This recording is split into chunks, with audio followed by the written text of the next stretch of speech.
Halstead Telephone Company and R&J Broadcasting Incorporated is proud to present to you this broadcast on yourliveevent.com.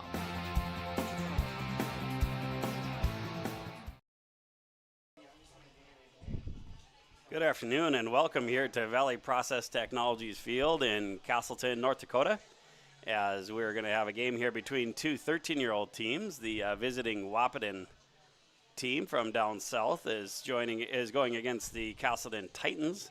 These are both 13U teams, and it is our last stream of the summer. So looking forward to this, and this is the first time that the Titans have played on this field this year and or been part of a stream or had the announcing and all that kind of fun stuff, so it should be a good night. First off, I'll go through the lineups of the visiting Wahpeton team. Leading off is number 10, the second baseman, Rylan Jacobson. Batting 2 is number 12, the pitcher, Grayson Schmidt. Batting 3 is number 0, the center fielder, Asher Steffens. Number 7 in right field is Owen Hager. Number 1 at shortstop is Max Ranke. Number 3 at first base is Vin Schnell. Number 9 in right field is Brennan Scoveholt. Number 23 at third base is Brooks Loken. Number 20 at catcher is Owen Roth. And number 5, the extra hitter, is Jackson Formanek.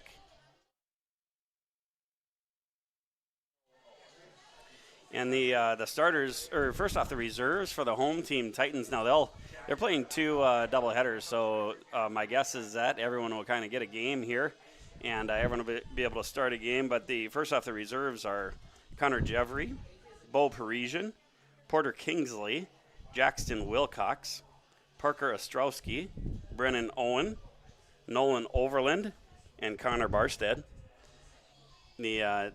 The Titans are coached by head coach Nick Martin. Assistant coach is Brody Runk. They also have a couple younger assistant coaches in Lucas Christensen and Grady Mueller. And I'll be keeping an eye on down there. I believe that they may even have another one, but those are a couple guys for sure. Leading off for them this evening is shortstop Brody King. Left fielder is Owen Schwer. The pitcher is Gavin Nearson. Center fielder is a speedy Grady Paulson. First base is KJ Vorwerk. Third baseman, Bentley McDermott. The catcher is Cruz Pearson. Right fielder is Adam Zemer. Extra hitter is Parker Peterson. And then we also have Benson Luchtemeier, who is playing second base. So those are your lineups for tonight. We do have the umps making their way here to ump this game behind home plate for the first game. Looks like it's going to be Carter Dakota. On the bases will be the Concordia basketball player, Cole Holzer. So you'll see he's taller than the average person when he comes in here. And up in the booth here, we'll be pulling in our color guy, Matt Verkota. And then the announcer on the PA this evening is Cale Lewis. So it should be a fun night. Really looking forward to it. We will head to a break to let the PA man do his thing and do national anthem, all that stuff, and we'll be back for first pitch. Keep watching on yourliveevent.com. Halstead Telephone Company delivers fast broadband internet, telephone, and cable TV to residents in this region, including Halstead, Shelley, Neelsville, Climax, Fisher, Bigland, Gentilly in Minnesota, and Hillsborough, Caledonia, Gardner, and Argosville, North Dakota. Serving the area residents since 1904, Halstead Telephone continues to create a bright future for this region using 100% fiber optic technology. Service plans offer flexibility and choices, and there's local support personnel ready to help. Contact Halstead Telephone Company today. This is Chris from Agassiz Precision Ag, your local precision planting dealer. Say thank you to the farmers you come into contact with every day. They have chosen a career that is as much their deep passion as it is an absolute necessity for you and I. Spring is upon us and there will be farm equipment on the roads. Give them your patience and room to do their jobs. Trust me, they would rather be off the road working in their field than dealing with traffic. From all of us here at Agassiz Precision Ag, we say thank you and have a safe spring.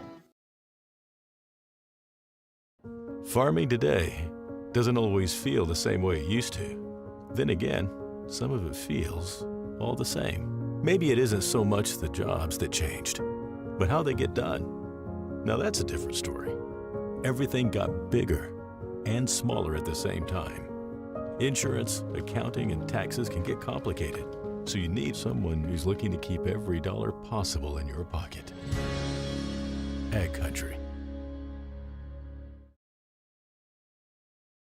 At Casselton Lumber, they want to be part of every stage of your building project from the ground up. Let them assist with planning your project timeline in a way that's affordable and efficient. Casselton Lumber has everything you need to get the look you love with windows, siding, roofing, and doors. From choosing the right materials to the finishing touches, you can count on the folks at Casselton Lumber. Stop in and talk with the crew today or call 347-4471. That's 347-4471.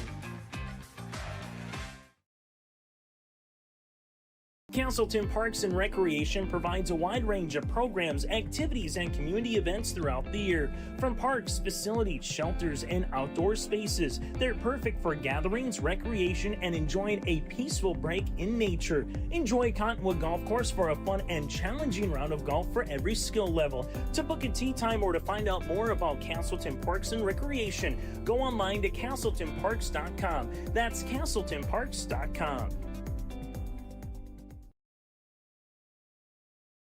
At Bank North, we strive to enrich the lives of everyone we serve.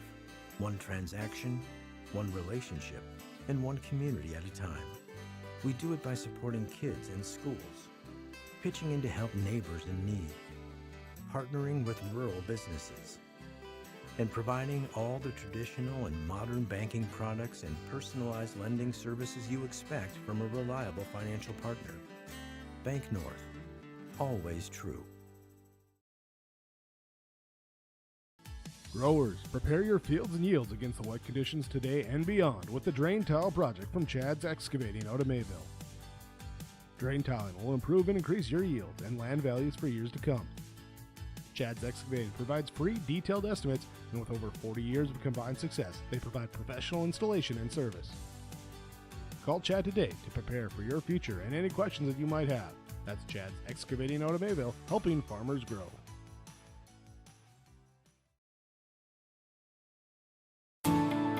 At Enbridge, we're focused on relationships. 23 Canadian First Nation and Métis communities now own an equity stake in Enbridge Athabasca Pipelines. In Minnesota, Enbridge has spent $450 million and counting with Native-owned companies and in wages to tribal members working on Line 3.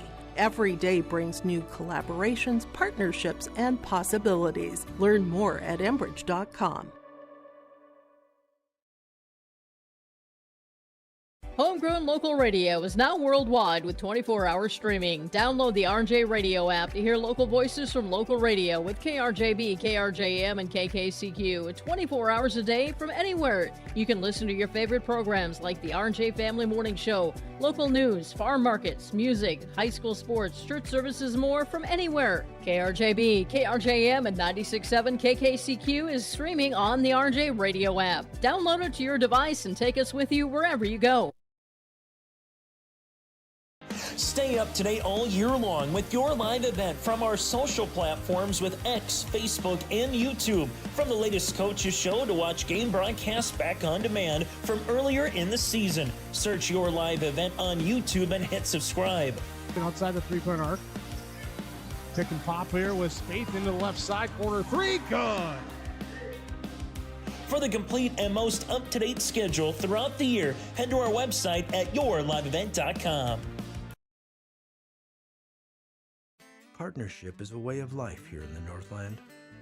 It's about pitching in to help our neighbors, making lending decisions locally, honoring long-term commitments to farmers, Main Street businesses, teams, schools, and rural communities. We're more than just a bank.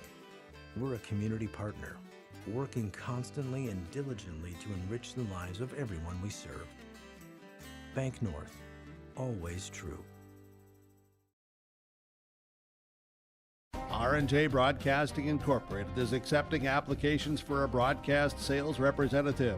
Applicant should be self-motivated, organized, have ability to communicate clearly, and the desire to help our customer partners grow their business with customer service for their advertising and marketing needs.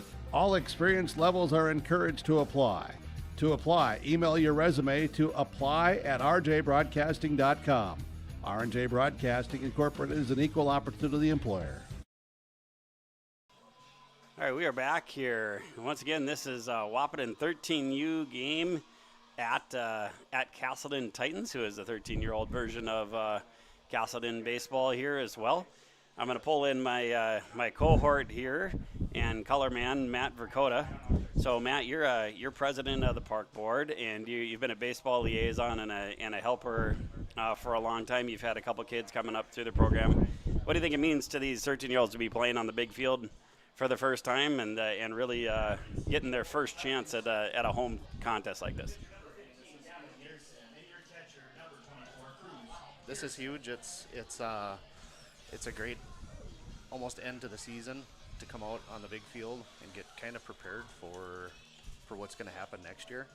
A lot changes off of that base length. These kids are going to grow a lot over the winter, and it's kind of eye-opening to play some full games on a bigger field. Yeah, you kind of have an exciting week coming up here. You got your second son going to a state Babe Ruth tournament and heading way out to Watford City this week. And they are the Blackstockings, which is like a 15-year-old team here in Casselton. What do you think about their chances out in Watford City? I think they'll have a good shot, a good run. If they play like they have been playing the last 2 weeks, I could see them playing on Sunday and possibly Monday. So, if needed. Is that how the bracket works? Is there on Monday? Is there an as-needed game Yep. in case somebody has to get beat twice? Is that how that works? Yep, I think that's that game on Monday is as needed, and I think that's at noon. So it'll be a long week, but it'll be a fun week, and hopefully we come home with some hardware. Well, we know a lot goes into this. We know that there's been a lot of planning on the park board's end and on the baseball committee's end, and really from Coach Coppervig and Coach Boer's end as well. Tomorrow night you have a meat raffle. That's a fundraiser for the trip, right? Yep. Tomorrow night at 6:30 at Club 94, we'll have a meat raffle to help raise some funds for the state trip. Sounds like a good cause. People get out there and enjoy that. Here leading off is Rylan Jacobson, the second baseman for Wahpeton. Kind of cool uniforms that Wahpeton has here. It's funny, the other night Wahpeton Legion was playing, and Travis Lamar was up here, and he's like, "Man, I'm just so used to them having some purple, from the school colors." But they've really adopted this dark blue and red and whatever looks pretty sharp. On the mound tonight is Gavin Nearson for Casselton Titans. I apologize in advance if I call him Grayson. That's his older brother's name, and had a chance. Was lucky enough to coach him for a little while, so I almost guarantee I'll make that slip. Behind the plate is catcher Cruz Pearson. Then if you go left to right, third baseman is Bentley McDermott. Shortstop is Brody King. Second baseman is Benson Lukemeyer, and first base is KJ Vorwerk. I found out today I've been saying that name wrong for quite a while, so hopefully I'll continue to say that correct tonight. From left to right in the outfield, left field is Owen Schwer, and center field is Grady Paulson, and then right fielder is Adam Zemer. There's a ground ball to Nearson. Nearson kind of does a little running throw over there to first. Hope he's okay, and got the first out of the game.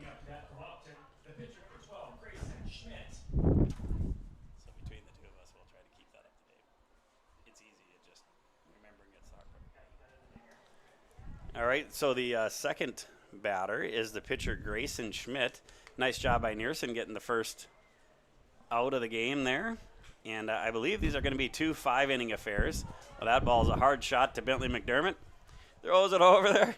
And like you say, that's a long throw if you're not used to it, isn't it? It's even as at my age, you come out here and you play, and it's eye-opening. It really is. It really is. You stand over there at third and short if you haven't done that in a while.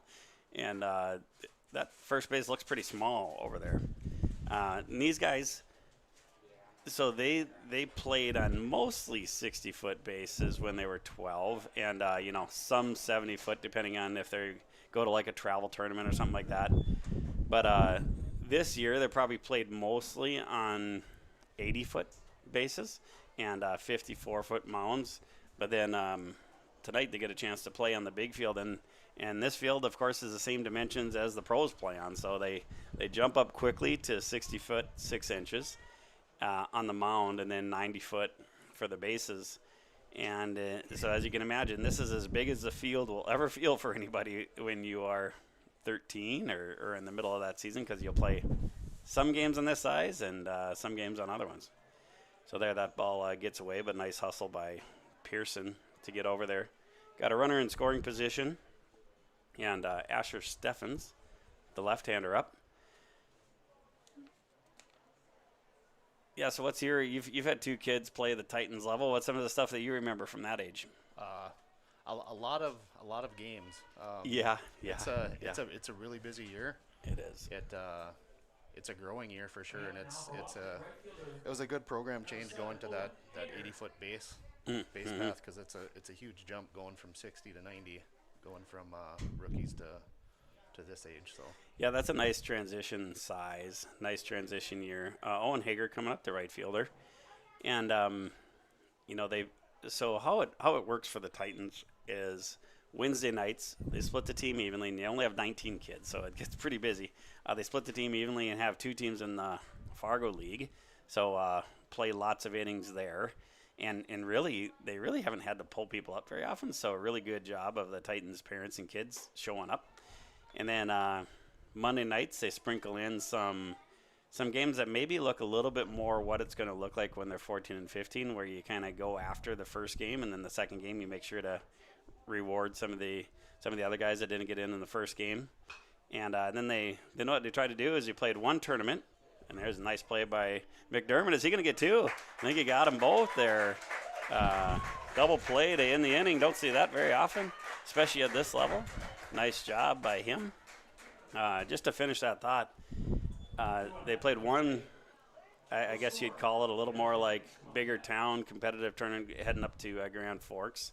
And then they're playing one in an invitational like NIT tournament to make sure that kind of every kid gets to own a tournament a little bit there. And then, of course, there's a ton of overlap when you have 19 kids. So, like you said, Matt, they have a super busy summer. Keep watching here as we go to the bottom of the first inning on yourliveevent.com. Halsted Telephone Company delivers fast broadband internet, telephone, and cable TV to residents in this region, including Halsted, Shelley, Neilsville, Climax, Fisher, Bigland, Gentilly in Minnesota, and Hillsborough, Caledonia, Gardner, and Argosville, North Dakota. Serving the area residents since 1904, Halsted Telephone continues to create a bright future for this region using 100% fiber optic technology. Service plans offer flexibility and choices, and there's local support personnel ready to help. Contact Halsted Telephone Company today.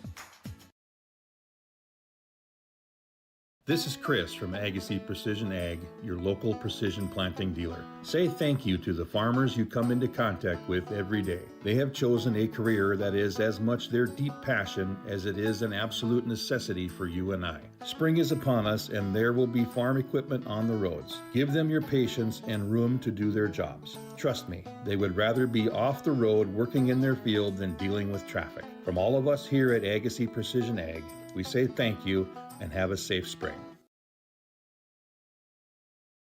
Farming today doesn't always feel the same way it used to.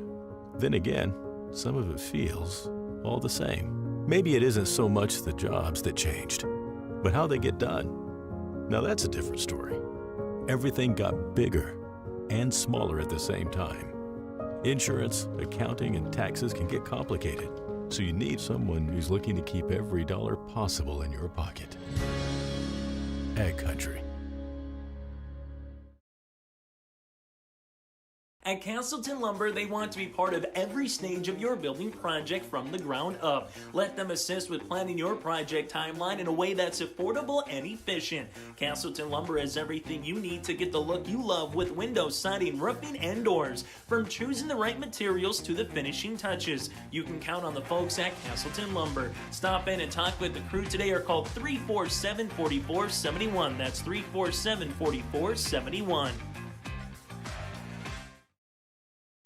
Welcome back here just in time for the bottom of the first inning. Brody King stepping up, the shortstop, talented shortstop. So it's funny, I'm looking over and I see Brody Runk coaching first. And so Brody's helping a lot with the Titans this year, been a really great assistant coach for them. And he's also coaching the Rockies for the second year in a row, and it just made me think of it when Brody came up. Brody was one of his key players for the 11 and 12-year-old Rockies last year, and then, of course, is again here. Brody Runk won Pee Wee championship down in Lisbon, which is a really big deal to these kids.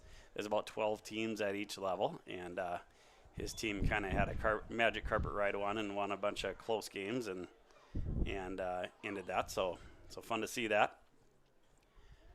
Brody's a talented right-hander, one of these kids that just can really hit, and had some arm problems last year, but I think he's turning the corner on that, because I've seen him pitch here quite a bit, and I know Nick, the coach Nick Martin, has done a lot of paying attention to that and really seeing if he could even like play some catch with them and do different things like that and see if he can see anything. But I think some of it was just working through it.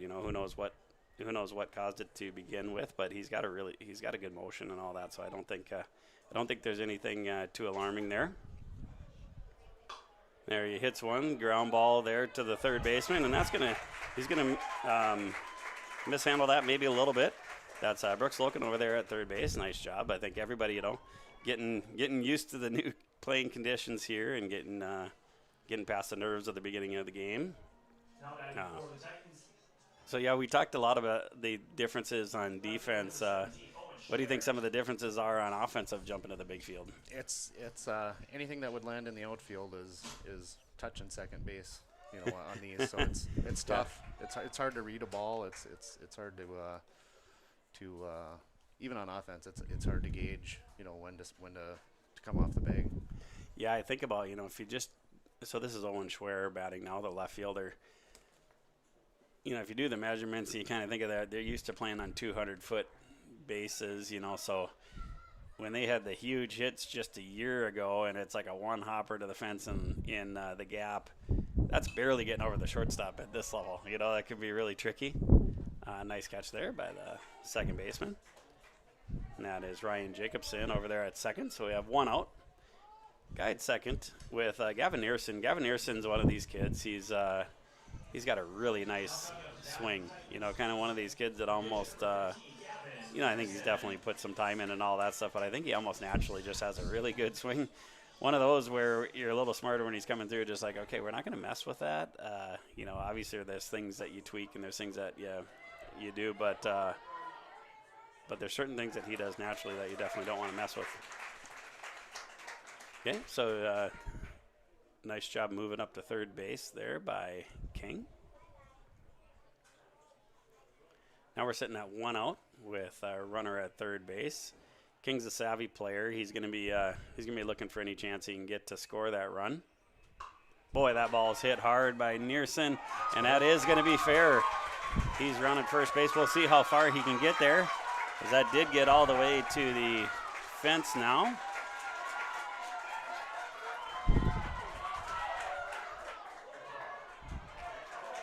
Nice hit by Gavin Nearson. Quick lead, 2-0 with one out. Wahpeton definitely got that ball in a lot quicker than I would have thought. They did, especially since it went all the way to the fence, right? Rolled to the fence, and that's a tough one to get back. Yeah, that can kind of surprise you, right? Like you say, you don't see a lot of that at this level. There's a Grady Paulson here. I used to coach at this level for a lot of years, and when you played on the big field, like there would be years that your whole team had less than 5 extra base hits. So just not one of those things that you're used to. You can see where the outfielders are playing. They're really getting close up to the infield. So it's hard to blame the fielder on that, because they just don't see a lot of that. But like you said, he did a wonderful job of getting back there and getting it in right away. All right, so Grady Paulson, he's a fast kid, talented kid. We'll look forward to watching him all night tonight as well. That ball gets passed, and Gavin Nearson's going to go in, and it looks like they will get another score here. Now that makes it 2-0. Sorry, I had the score there wrong to begin with. We're sitting with one out. We're lucky to have Coach Sam Stagg up here in the box as well, doing scoreboard. And so hopefully he'll keep us honest here as much as possible. He's the coach of the 14-year-old Railcat team. Made a nice run in the District 7 tournament. Ended up getting 4th place this year, while the 15-year-old Black Stockings team got 1st. So nice showing by the Casselton Babe Ruth teams. And how it works in Casselton, and I guess in the Class B realm, is that Babe Ruth goes from 13 to 15 here in North Dakota. So the Titans do play 13-year-old, and our Railcats team is the 14-year-old, and the 15s are the Black Stockings. So upcoming now is number 20, the lefty, KJ Vorwerk. Grady Paulson walked and is now on first base.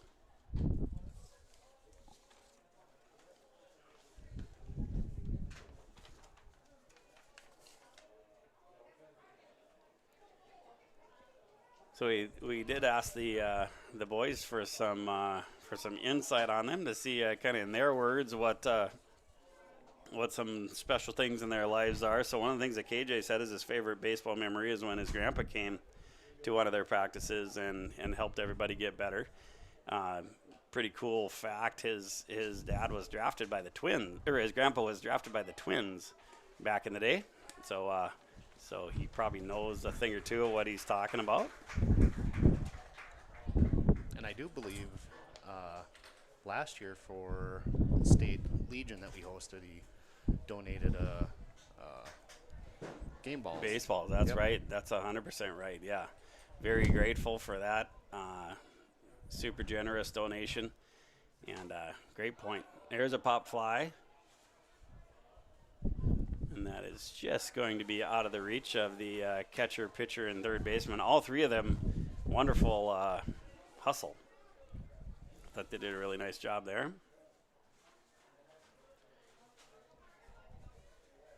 this definitely is a baseball group of kids. This class, from what I can remember, since the time that they were, I would say, squirts, they've been a very big baseball group. Yeah. Yeah, it's one of those, where you see a decent amount of numbers early, and you just never know how it's going to work out. But I wouldn't doubt if they have some longevity, like some staying power with this group, right? We've watched it with enough years where there tends to be just some grades that really like baseball, and their families like baseball, and you just tend to have more of them stick around. That was the third strike there. And that puts the catcher in a tough spot there, as you can see, because he really has a tough situation of whether to throw down to first base and get that out and then let the guy score from third, or what he should do there. So it's a really tough one. Hard to fault him on that. Here comes Bentley McDermott. Bentley's favorite baseball memory was going to the Party Animals versus Firefighters game on the Savannah Bananas tour. Said it was a lot of fun and a really cool baseball experience. I've heard that from a lot of people. You didn't get to go to that, did you, Matt? No, I think we had tickets lined up, and then I think Jack ended up with a Babe Ruth game. But okay. I heard Newman Outdoor Field there was packed. So yeah, just a really entertaining game and really high level of talent. Next time they come through, or someone from that league comes through, I think I'm gonna have to hit that up. A little bit of a baseball version of Globetrotters, but not exactly like that. But they are like that in the fact that they're super talented, and they kind of do a lot of trick plays and different things like that, and unique rules. I think there's only six total teams in that. Is that what it league. is?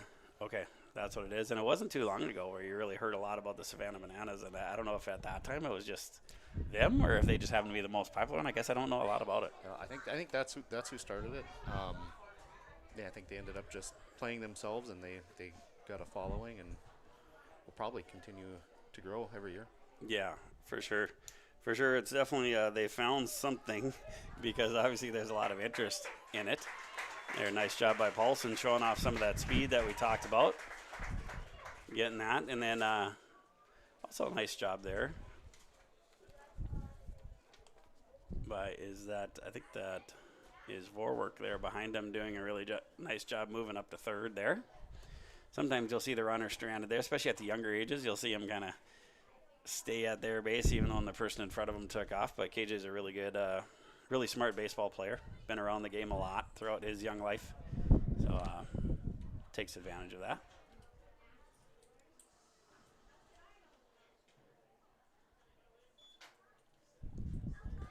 I like Bentley's stance there. He really looks like he's standing in a powerful position and ready to do some damage there.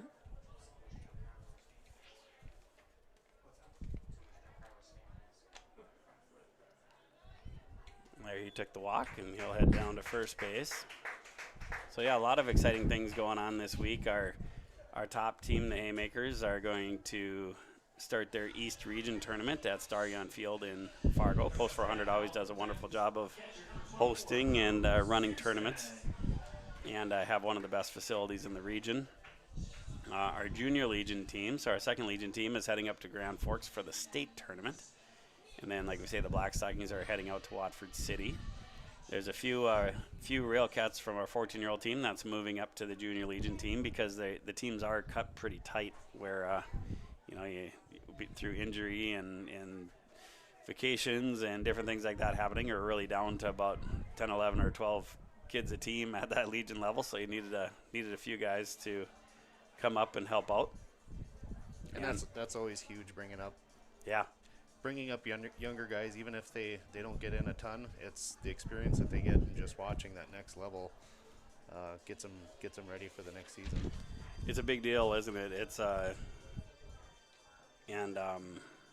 and they like it. I think if you leave the kids alone, I think they love hanging out with the older kids and kind of just you can learn a lot just by being in the dugout, can't you? Yeah, and on both sides too. So it's we've always with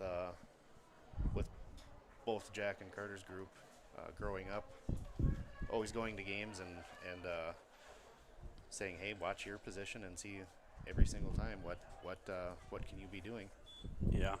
Yeah, for sure. Okay, so now we have is this Cruz Pearson up here? Cruz, the catcher.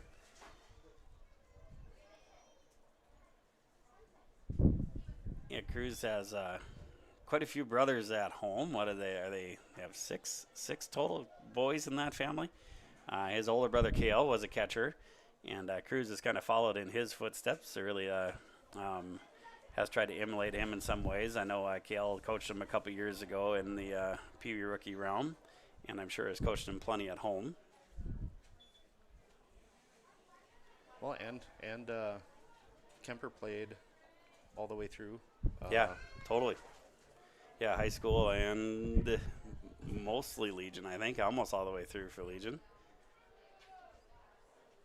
And if I remember right, I think Pearson, he was young enough, Babe Ruth, or age-wise, to come down and play when we went up to Botno, I believe, for Babe Ruth. Okay. In 22, maybe? Sure. Oh, that's right. Yeah. So Kemper was young for his grade, so was part of that 15-year-old group. I think you're right there.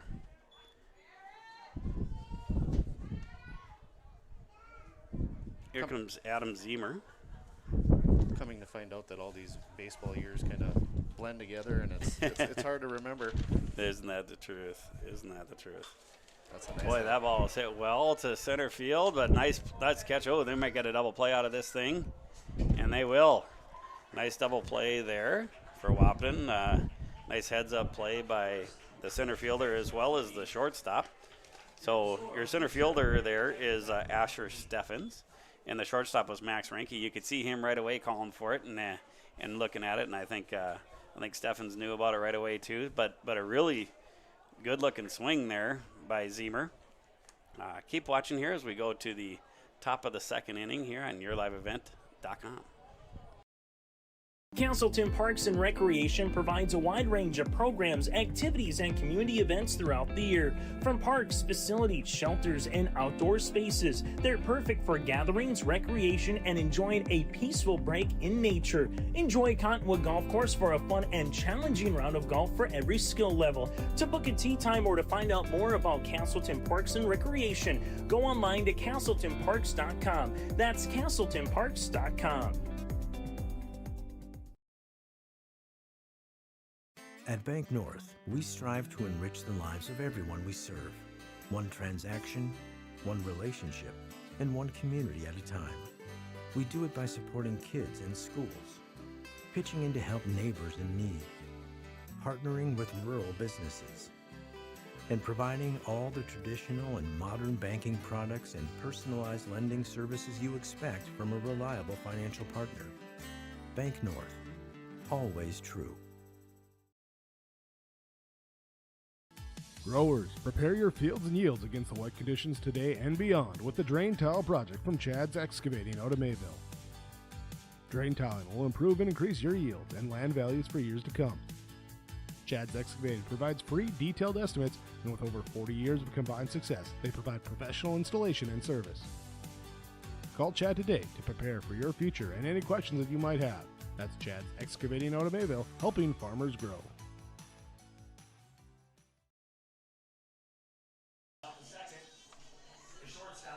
All right, we are back here at top of the second inning.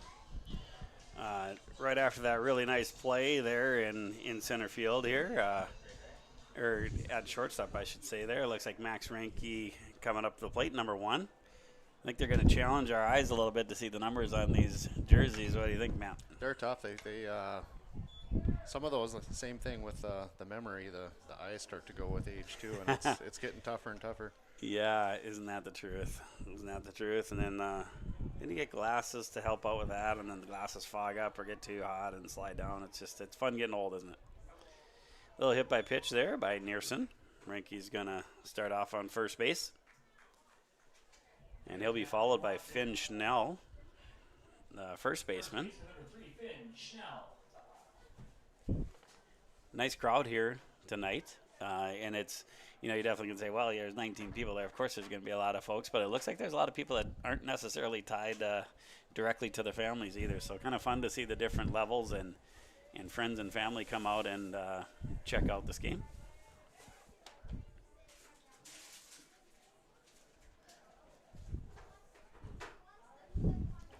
I'm guessing the concessions is in high gear tonight, Matt? Yep. Saw them opening up.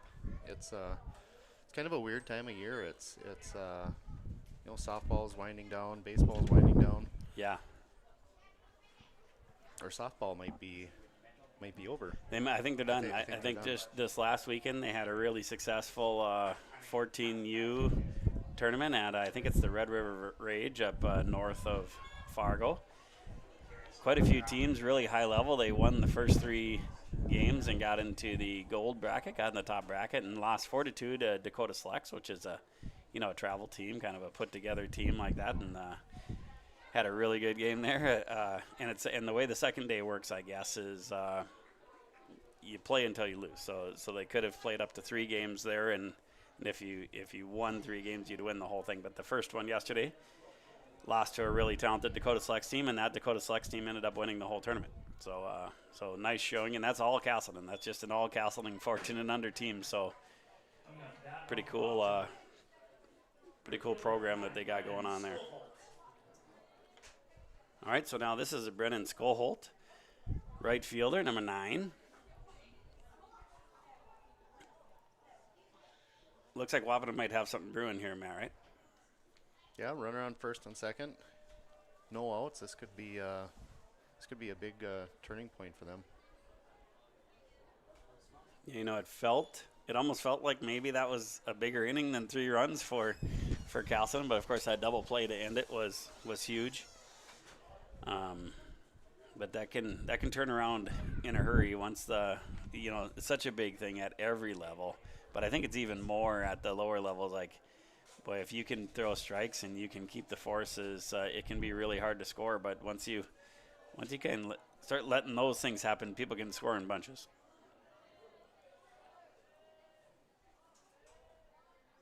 Squares around for the bunt. Nice bunt. That's a nice bunt. Is Gavin going to be able to make that play to first? He does.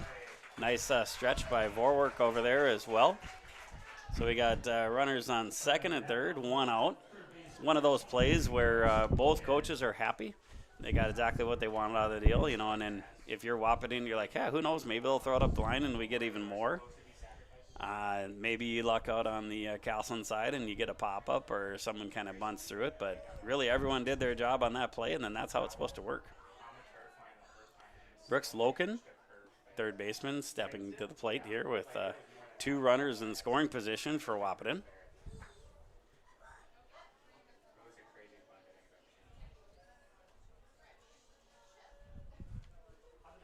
Oh, that ball guy passed him here. And that's going to be a 3-1 score.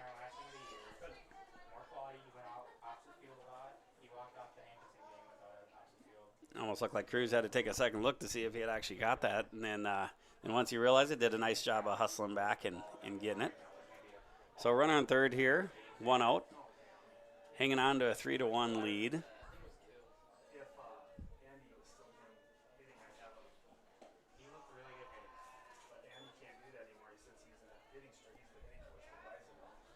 This is Owen Roth batting for Wahpeton.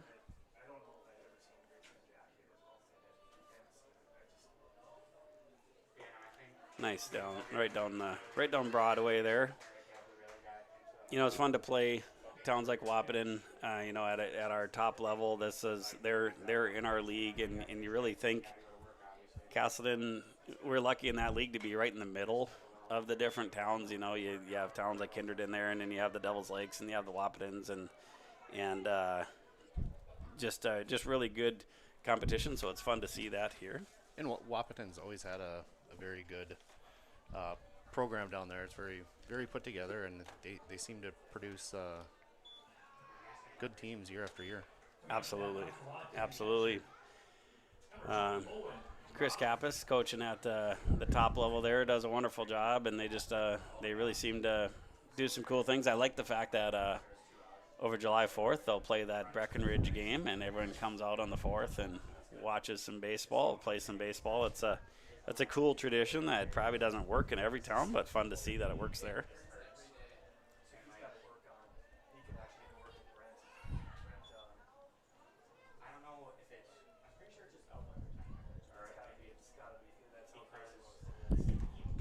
Runners on second and third.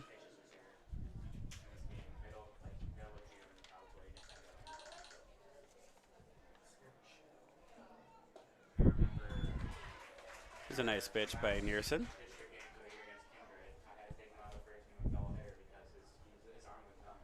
Yeah, you can see how these games can turn in a hurry. So we'll see if the Titans are able to close out this inning. Another throw right down the middle there against Roth. I think any calls that we'll see tonight are fairly questionable from these two. I suppose either way, the home plate umpire will hear about it when he gets home, I'm guessing. Nice strikeout by Nearson, so that will keep so far you're keeping runners on second and third, and now this is the 10th batter, Jackson Formanek, who's an extra hitter. And at least we didn't get any lists of reserves, so I'm guessing they just came with 10 tonight.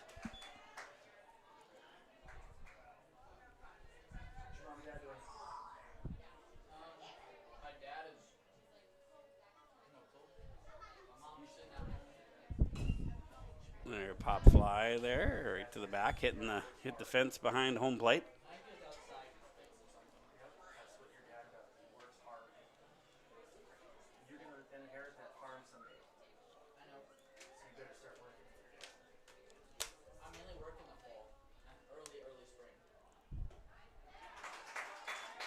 It's a nice pitch.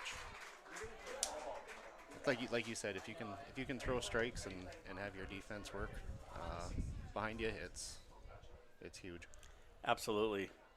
Absolutely, it's because it's just really hard for kids at this age to generate enough power to get it out of the infield, and really get those extra base hits. So nice job by Nearson getting out of that, and nice job by the Titans getting out of that.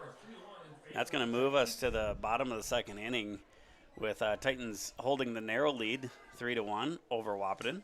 Keep watching here on yourliveevent.com. At Enbridge, we're focused on relationships. 23 Canadian First Nation and Métis communities now own an equity stake in Enbridge Athabasca Pipelines. In Minnesota, Enbridge has spent $450 million and counting, with Native-owned companies and in wages to tribal members working on Line 3. Every day brings new collaborations, partnerships, and possibilities. Learn more at Enbridge.com.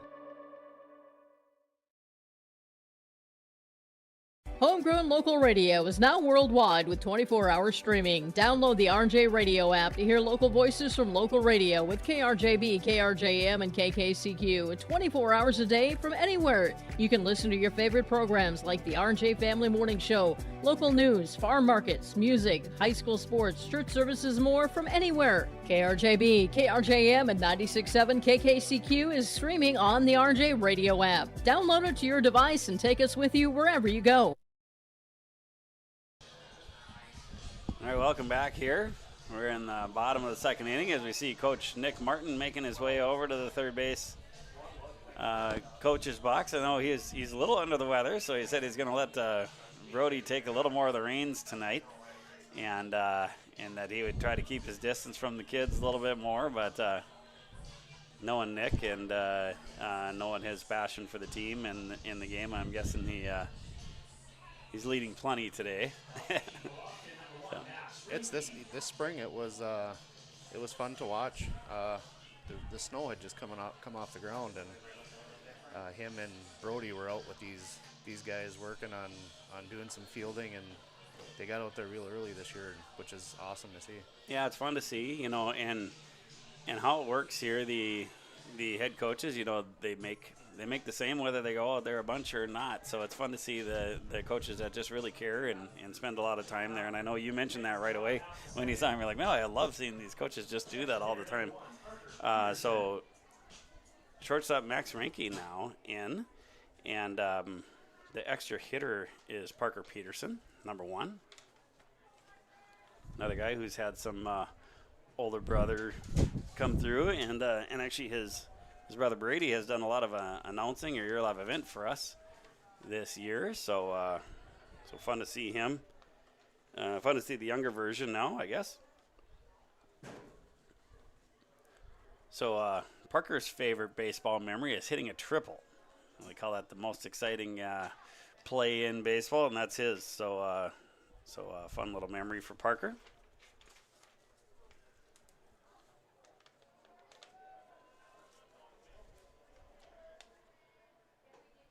Nice pitch here.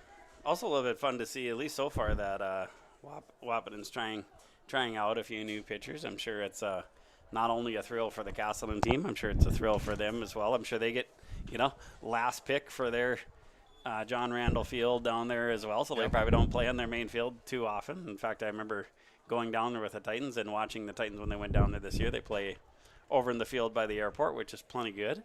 Just never quite as fun as the main one, of course. No, that setup that they have down there south of town is set up pretty nice. It looks like a newer field. Yep. Like seeing Parker, a little old school in a good way there. He went down on strikes and jogged back to the dugout. You'll never have a coach mad at you when you do that, I guarantee that. So coming up to the plate now is number 0, Benson Luchtemeier. Benson's playing second base this evening, which is really a place that he's probably pretty customary in playing. And just off of his speed, I'm guessing if he gets on, you can probably count him at second. Yeah, absolutely. High energy guy. The Titans are also batting 10, just like Wahpeton this evening, so they're kind of matching them there. And of course, when you bring 18 of your 19 kids tonight, you're and you're kind of hoping to get everybody in. You probably better bat as many as possible in the first game. But I think that's pretty typical. I think at this age, a lot of times you're going to have an extra hitter and just kind of, everyone's looking for a way to see how many kids we can get in the game as possible, which is a good thing. Yeah, you can never complain when you get more at bats and more time on the field, and like we were talking about earlier, this age group they play so many games, and it is such a busy year. It's hard on or not hard on. It's more hard for the parents. Yeah. With that busy schedule, but I haven't heard a complaint yet about kids being on a field. Yeah. So now you bring up Brody King. The other thing that's kind of fun about this stage is each year it seems like a different 3 or 4 kids spurred up, and looks like Brody might have done that this year a little bit. He looks like he's about a half a foot taller than the last time I saw him. So. And sky's the limit with him and many others. Another thing that we're just really big on is getting those kids through, the 13, 14, 15, 16-year-old years, because your body just changes so much, and the big field can swallow you up a little bit, not only for the guys on the smaller sides, but also maybe the guys that haven't grown into their body yet. So, we really feel like a lot of these kids, their best baseball is going to be 17, 18-year-old plus. So just trying to keep them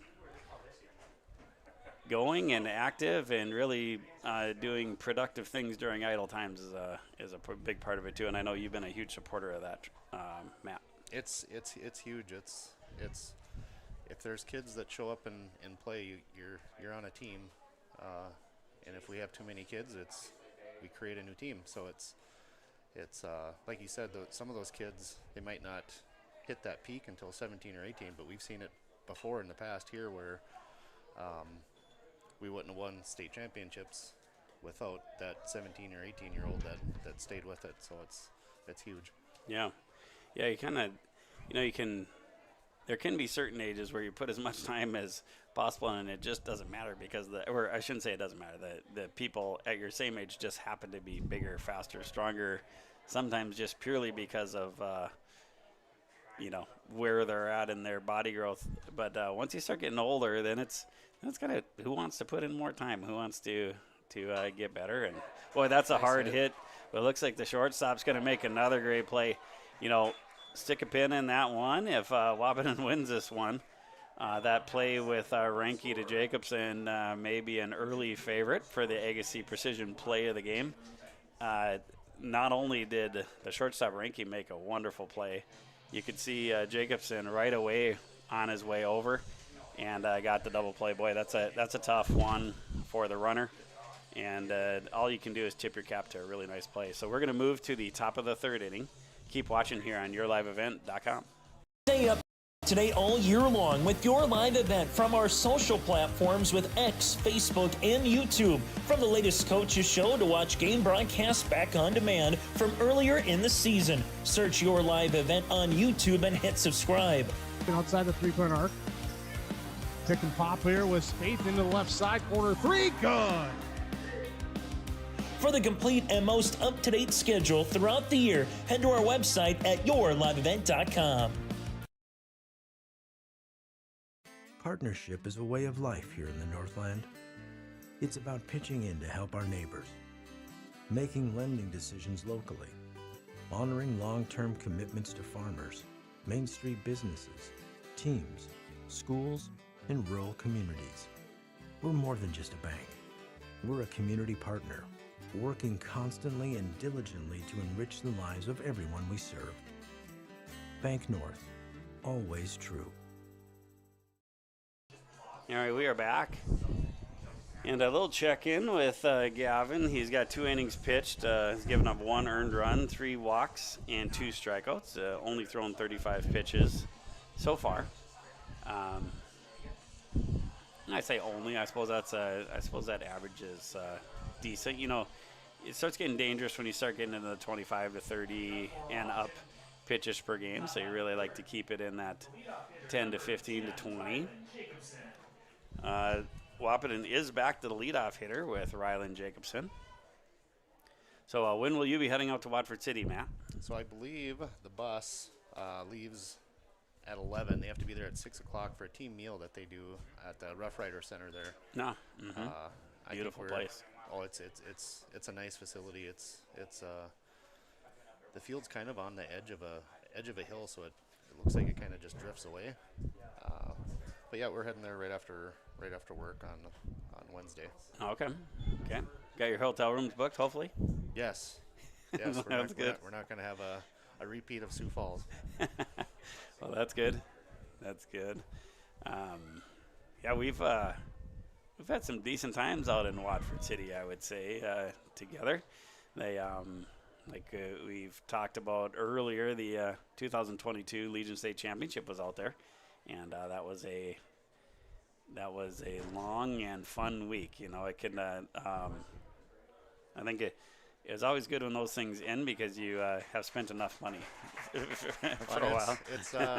It's warm here, but it's warmer there, so that's interesting. Yeah, that will be interesting. Luckily, we've had probably a week of warmth to get at least a little bit used to it.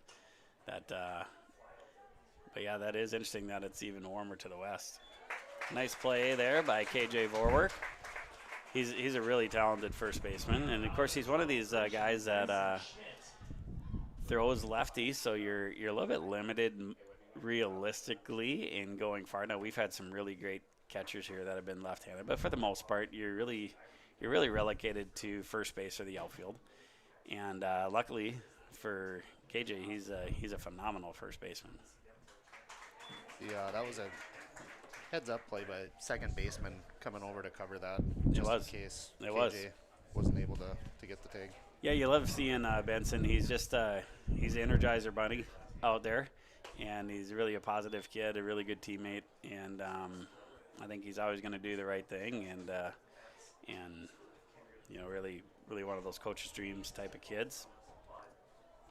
So this is Grayson Schmidt now, the second hitter, not only of the inning but also in the order. Number 12. He started out pitching tonight.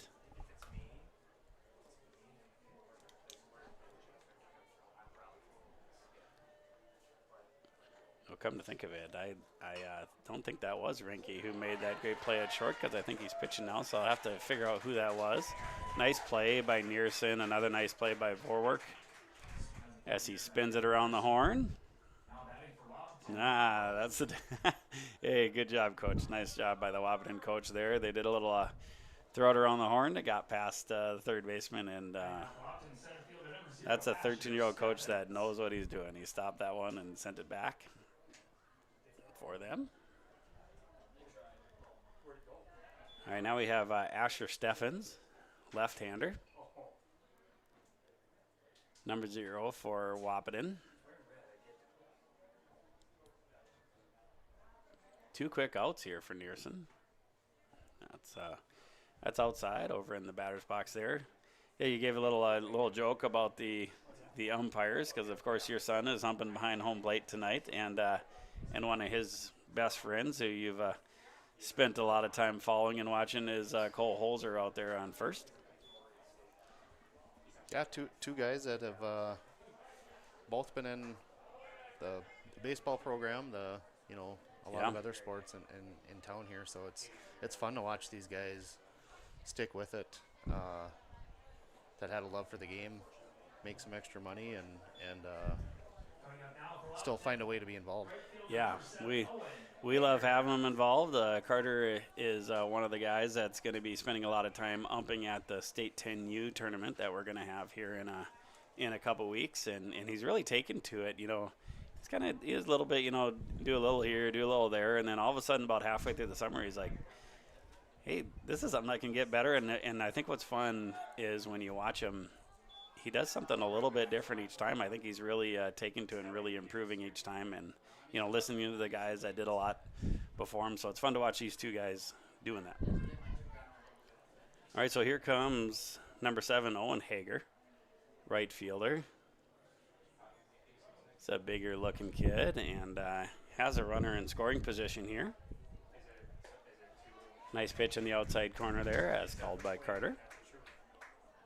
No, Benson's doing a good job on keeping him on the bag, keeping him close, keeping him honest out there.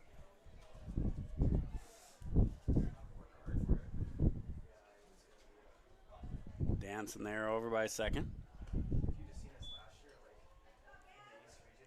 Yeah, it looks like if anything, when Gavin misses, he might miss on the inside a little bit there, because a lot of these right-handed batters have had to duck out of the way of some of those pitches. Obviously, he doesn't do a lot of that because he's been pretty successful so far. But when he does miss, it seems to be that way. The ball popped up. We'll see if Cruz can handle this one. Nice catch there by Cruz Pearson behind home plate. And that will be the third out of the inning. And we'll move to the bottom of the third inning. And the Titans are hanging on to that narrow lead, 3-1. Keep watching here on YourLiveEvent.com. R&J Broadcasting Incorporated is accepting applications for a broadcast sales representative. Applicant should be self-motivated, organized, have ability to communicate clearly, and the desire to help our customer partners grow their business with customer service for their advertising and marketing needs. All experience levels are encouraged to apply. To apply, email your resume to apply@rjbroadcasting.com. R&J Broadcasting Incorporated is an equal opportunity employer. Halstead Telephone Company delivers fast broadband internet, telephone, and cable TV to residents in this region, including Halstead, Shelley, Neilsville, Climax, Fisher, Bigland, Gentilly in Minnesota, and Hillsborough, Caledonia, Gardner, and Argusville, North Dakota. Serving the area residents since 1904, Halstead Telephone continues to create a bright future for this region using 100% fiber optic technology. Service plans offer flexibility and choices, and there's local support personnel ready to help.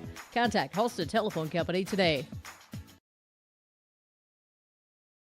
This is Chris from Agassiz Precision Ag, your local precision planting dealer. Say thank you to the farmers you come into contact with every day. They have chosen a career that is as much their deep passion as it is an absolute necessity for you and I. Spring is upon us and there will be farm equipment on the roads. Give them your patience and room to do their jobs. Trust me, they would rather be off the road working in their field than dealing with traffic. From all of us here at Agassiz Precision Ag, we say thank you and have a safe spring. All right, welcome back here to YourLiveEvent.com. Owen Schwer coming to the plate. His favorite baseball memory is getting second place in rookies. You know, we talked a little bit about that earlier. So they're just coming out of this age where they play Pee Wee rookies for what we call the Midcast League, which is now who the teams are. Now, it's been going back for like 30 years, and the teams have changed throughout the years as really the small town landscape changes around here. But it's Lisbon, Northern Cass, Kindred, and Casselton. And between those four, there's about 12 teams at each level. So 9 and 10-year-olds play together, 11 and 12-year-olds play together. These boys are just coming out of that, and that's really a fun age. It's, everyone's split pretty even. And, and your team names are like names that mimic Major League Baseball teams. And then at the same time, some of these kids will have played some travel with their parents and their buddies and all that kind of stuff. So, like, you're really transitioning out of two pretty fun things into really almost like the graduation part of the program, where from 13-year-old and up, you really start, like, going after, state tournaments and different things that matter, and you're coached by non-parents and all that. So it can be an interesting transition year all the way across the board, can it, Matt? Yes, it's boy, that ball's crushed. Great nice catch. Nice catch. It's it can be, or it is interesting to watch that Pee Wee rookie year, because there's every single kid that's out there has such a love for not only the game but for their team. Yeah. And you see it in the halls at school. They're still wearing their baseball hat, and they're still the kids are still jawing at each other over the summer baseball. So it's fun to watch, and maybe that's why this Titans year, this 13-year-old year, or this age group is so full of games, just to keep that passion for the game alive. Yeah, it can be an interesting transition year. Boy, that ball may go over there. That's right in no man's land, right in the middle there. Gavin Nearson, powerful guy. Gets that out there because that's, he kind of hit that off the inside of the bat. It's hard to hit that far at this age. So especially when you didn't get it fully, because I don't think he did. You saw maybe the last time up he got it closer to fully. But this is Grady Paulson.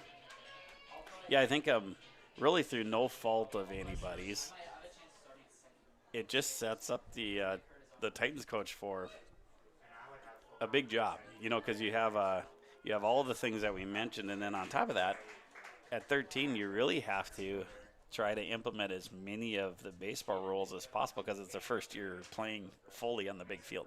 And by big field, I mean a field where you can lead off and steal and do all that kind of stuff. So it's a busy year, and that's probably another reason why it's so busy, right? That year that you kind of have to take advantage of every, you schedule games all year, partly so they can practice all year. There's not a lot of reason to keep on having formal, or I should say, there's not a lot of carrot to keep on having formal practices after the games are over. So that's kind of the method of the madness. You make a really good point, Matt. Oh, he's sliding away. He kind of throws a fadeaway throw there. Nice job by Paulson. Also a nice job by Nearson. Both of them you can see running very aggressively, but yet smartly, didn't get picked off. Now here's KJ Vorwerk coming up here with runners on the corners. So can you tell that KJ's mom is into apparel? A little bit. No, I had a conversation with her earlier today about some stuff, and she's she's a good partner to have with no question with baseball here. So it's no question. Like we've said so far tonight, that this group is such a passion for baseball, and that's a huge part of the parents being involved. Yeah, one of my favorite ads that they have here during your live event is you'll see the Indy Tough thing. That's KJ's mom, Mallory, and it has a picture of all the logos. I know you and her worked together quite a bit there to make sure that we had all the logos, and now we have a lot of apparel that you can order with all the different teams and logos from the summer. And I know there's some of my favorite shirts. So KJ's up here. When I'm mentioning his how you can tell his mom is into apparel, he always kind of seems to have a little bit of accessory or fancy socks or anything like that. Has a little bit of pizzazz to him. All right, there's a big score there as Nearson crosses the plate, and Paulson does a really great job getting all the way over to third. Still sitting at 1 out, and the talented KJ Vorwerk, and that's going to be another run there. Nice job by Grady Paulson.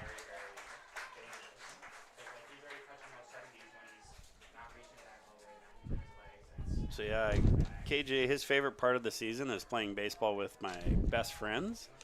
And what's fun about that is I think regardless of what age, there always seems to be that phrase at the end of these things of with my friends, with my best friends, with my buddies, with my boys. That's the sport's fun, but the one of the main things that makes it fun is you get to compete with your buddies, right? Yeah, it's like we've said today, it's this group is they're always busy doing something. Brent, and I know you and we're up at the school here a ton. Yeah. Just in and out and watching stuff, and you always see these guys on bikes heading up to either Coss Field if there's a game here yeah. or out on this field. So. Yeah, they're helpful kids, right? Some of these kids are helping already with the Friday morning optional. KJ and Parker Ostrowski, who we'll probably see more in the second game.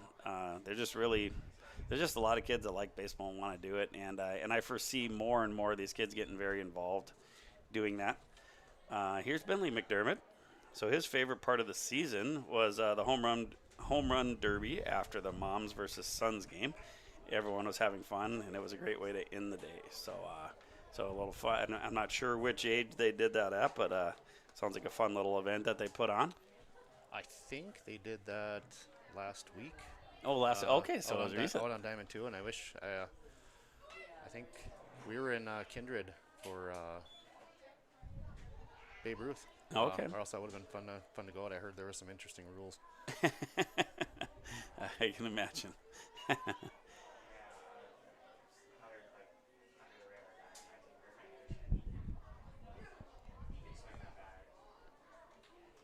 we've remember being part of a couple of those. I think we did one of those out at Majo's one year, and it's always entertaining to see how talented some of those moms are. There's another one that we did out at Apsaraka quite a few years ago that was fun, and also got to see the competitive spirit of some moms. I think we had one mom plow over their kid at catcher, so that was awesome. That was fun. So yeah, those are things like you say, you'll remember those forever. So sometimes it's always important to realize that it's the whole thing. It's not just the game. It's not just the team. It's not just, what position you're playing and all that kind of stuff. It really is like the whole picture sometimes, isn't it? It's fun to watch how involved parents can get, and it builds. So it's, you see a lot of that where, even in basketball, you go and you play up and down with parents, and 9 times out of 10 it's the parents that win, right? They're going to get another double play out of that. This is just something that you see more of at this level. I think part of it because the outfielders are just so close, and they're used to that ball in the past just being like a double or a triple, right? And but really nice play once again by the center fielder there from Wahpeton, and but a good inning nonetheless for the Titans. They did extend their lead, and they are now up 5-1. Keep watching here on your live event as we head to the top of the 4th inning. Farming today doesn't always feel the same way it used to. Then again, some of it feels all the same. Maybe it isn't so much the jobs that changed, but how they get done. Now that's a different story. Everything got bigger and smaller at the same time.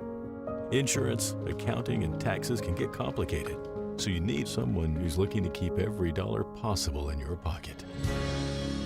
Ag Country. At Casselton Lumber, they want to be part of every stage of your building project from the ground up. Let them assist with planning your project timeline in a way that's affordable and efficient. Casselton Lumber has everything you need to get the look you love with windows, siding, roofing, and doors. From choosing the right materials to the finishing touches, you can count on the folks at Casselton Lumber. Stop in and talk with the crew today or call 347-4471. That's 347-4471. Casselton Parks and Recreation provides a wide range of programs, activities, and community events throughout the year. From parks, facilities, shelters, and outdoor spaces, they're perfect for gatherings, recreation, and enjoying a peaceful break in nature. Enjoy Cottonwood Golf Course for a fun and challenging round of golf for every skill level. To book a tee time or to find out more about Casselton Parks and Recreation, go online to CasseltonParks.com. That's CasseltonParks.com.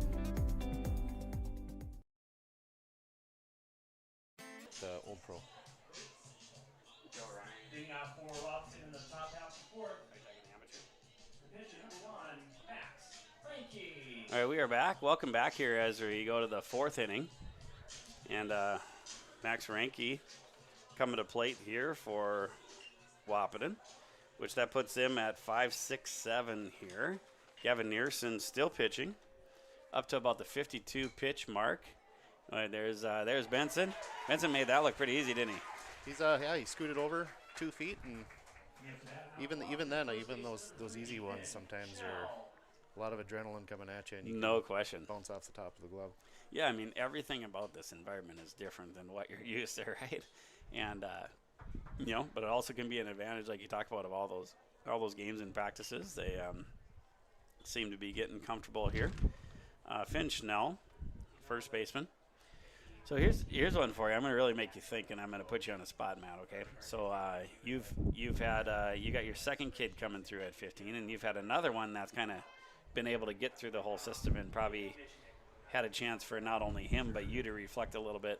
What are some things that you would recommend to young parents coming through that maybe their oldest kid now is playing for the Titans? What would you recommend to them to have an enjoyable experience throughout the Casselton baseball experience? Probably. Just let the kids have fun. Don't put too much thought in anything. And you always hear, and I was one of them. That wanted more and do this and do Amen. that and Me things too. like that. And it's let the coaches coach and let the umps ump and let the kids have fun. They have a lot more fun than what you think. Yeah, and they kind of handle the conflict on their own if you don't get in the middle of it, right? They kind of just if a teammate is doing something they don't like, they'll call them out, and vice versa. It just kind of works itself out, and they seem to learn good life lessons on it. I would echo the thing. If anything, the parts that I regret are when I maybe overthought it a little bit and kind of, as opposed to just kind of letting it go. And then it really does matter. Play with your kid every chance you get, right? Throw them pop flies, throw them ground balls, play greatest catches. If they want to go up to the cage, just throw them buckets, and just the hardest part for me is then close my mouth when they do that. Right? That's the hardest part for me. But it's a lot of fun, and you'll miss those days before you know it. There's no question. And you and I have had conversations before of lessons and running into Fargo or running into for some extra practice and things like that. And it's if you sit back and let the kid decide for himself, just encourage it, just don't push it type things. And I found with Jack, you set up a tee and a net in the garage, and he'll spend hours out there hitting off of a tee, which is huge. Yeah, that's a great point that you made it easy for him, right? But then you don't do the pushing, and he just does it, right? Like, he just tends to go out there and likes to do it. Brennan Scoville here, the right fielder. Now, and I think the hard part is kids are different, right? Like Carter, your older one, he was involved in a million things and was pretty talented at all of them right away. And I shouldn't say right away, because he was involved in so many of them, and he did things like soccer and all those things. So it's like, for him, it was kind of like moving from one sport then to the next. And when he went deep into the sport, it was probably the sport that he was in a lot of times, where it seems like Jack, he's playing in a few sports still, but it seems like he puts a lot of his extra time in here, doesn't he? Yep. He over the last probably year and a half, his drive for baseball has exploded. He's he had the injury last year, so he was kind of gun shy to be throwing hard and things like that. But it's tough to sit out that long with all the sports and then come back. But he's had a pretty good year this year. Definitely. It's got to be gratifying to see him work through that and come back. And I remember it like it was yesterday when he walked off the mound when the arm popped, and you just never know, right? You never know. It's like, is it because what's going on the mound? Is it something else? But like, you found out that was pretty real, wasn't it? That was he's just done a really good job of working his way back. And then it's extra gratifying now that he's made it to state with the team, and you really like, he's just going to enjoy the bus ride. He's going to enjoy the hotels, and he's going to do all that. And it's like, who knows, that can. I've had boys come back from those types of tournaments and say, that was the best week of my life. Yes. They just love it. So, all right, there you go. Nearson looks like he's going to get this one. And there is the third out there. And we're going to move to the bottom of the fourth inning. The Titans are doing a nice job here and hanging on to this lead, 5-1. Keep watching here on YourLiveEvent.com. We strive to enrich the lives of everyone we serve, one transaction, one relationship, and one community at a time.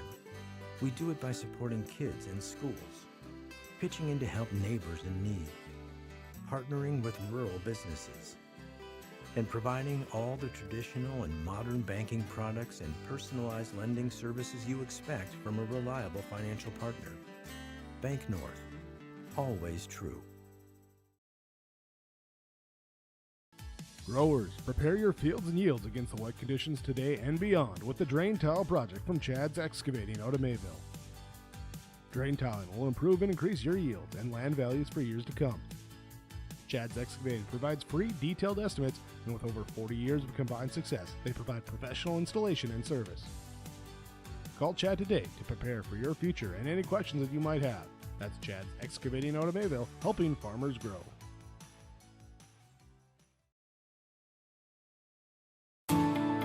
At Enbridge, we're focused on relationships. 23 Canadian First Nation and Métis communities now own an equity stake in Enbridge Athabasca Pipelines. In Minnesota, Enbridge has spent $450 million and counting, with Native-owned companies and in wages to tribal members working on Line 3. Every day brings new collaborations, partnerships, and possibilities. Learn more at Enbridge.com. Welcome back here. Bottom of the fourth inning. Cruz Pearson coming to the plate.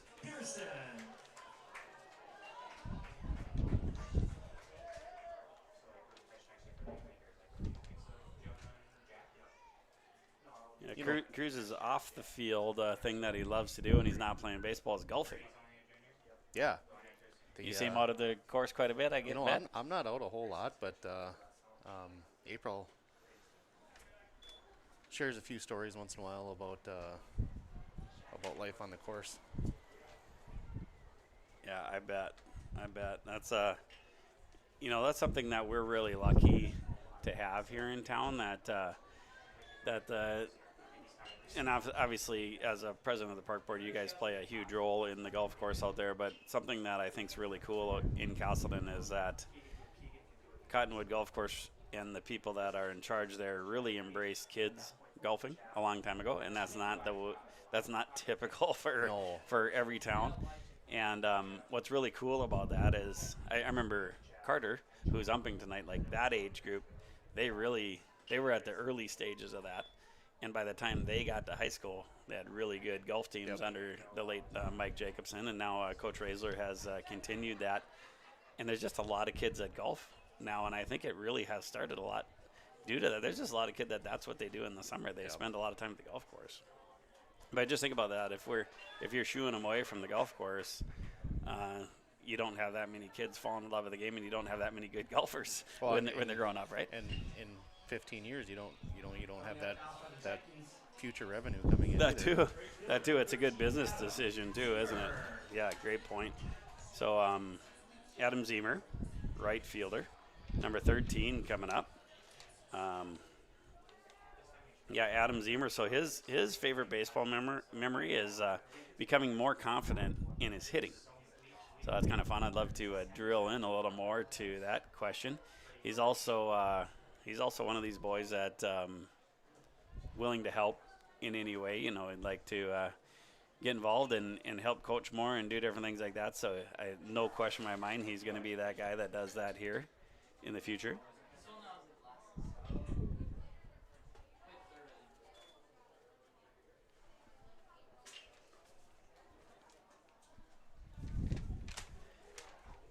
We were a little bit of silence there because we were trying to remember some of the guys that were on the old Wahpeton team that they won 3 out of 4 state championships for Class A, which is the level that Casselton plays at as well.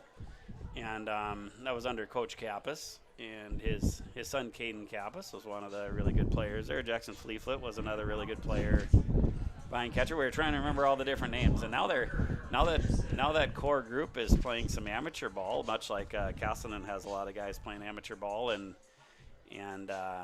we understand that they won AA last year, and they're going to be playing in AAA this summer. So kudos to those guys, continuing to play baseball, continuing to enjoy it. Of course, they have a few kids that are having really good success in college right now too, and those 2 guys that we mentioned are 2 of them. Those few years in there, that graduating class of like 23, I think it was, in this region has had quite a few baseball players go on and play in college. So it's fun to watch. Yeah, totally. And you're really seeing that across the state, and you're seeing some of those guys play really high level, which is amazing. But boy, even these guys that are playing on the lower levels, it's a lot of work, right? It's and what a cool thing that they're willing to extend their careers a little bit. So Parker Peterson is coming up here. He's got a cool favorite part of the season. It's his favorite part is growing as a team. He really feels like the team has come together and grown together, and that's always fun to hear a kid say that.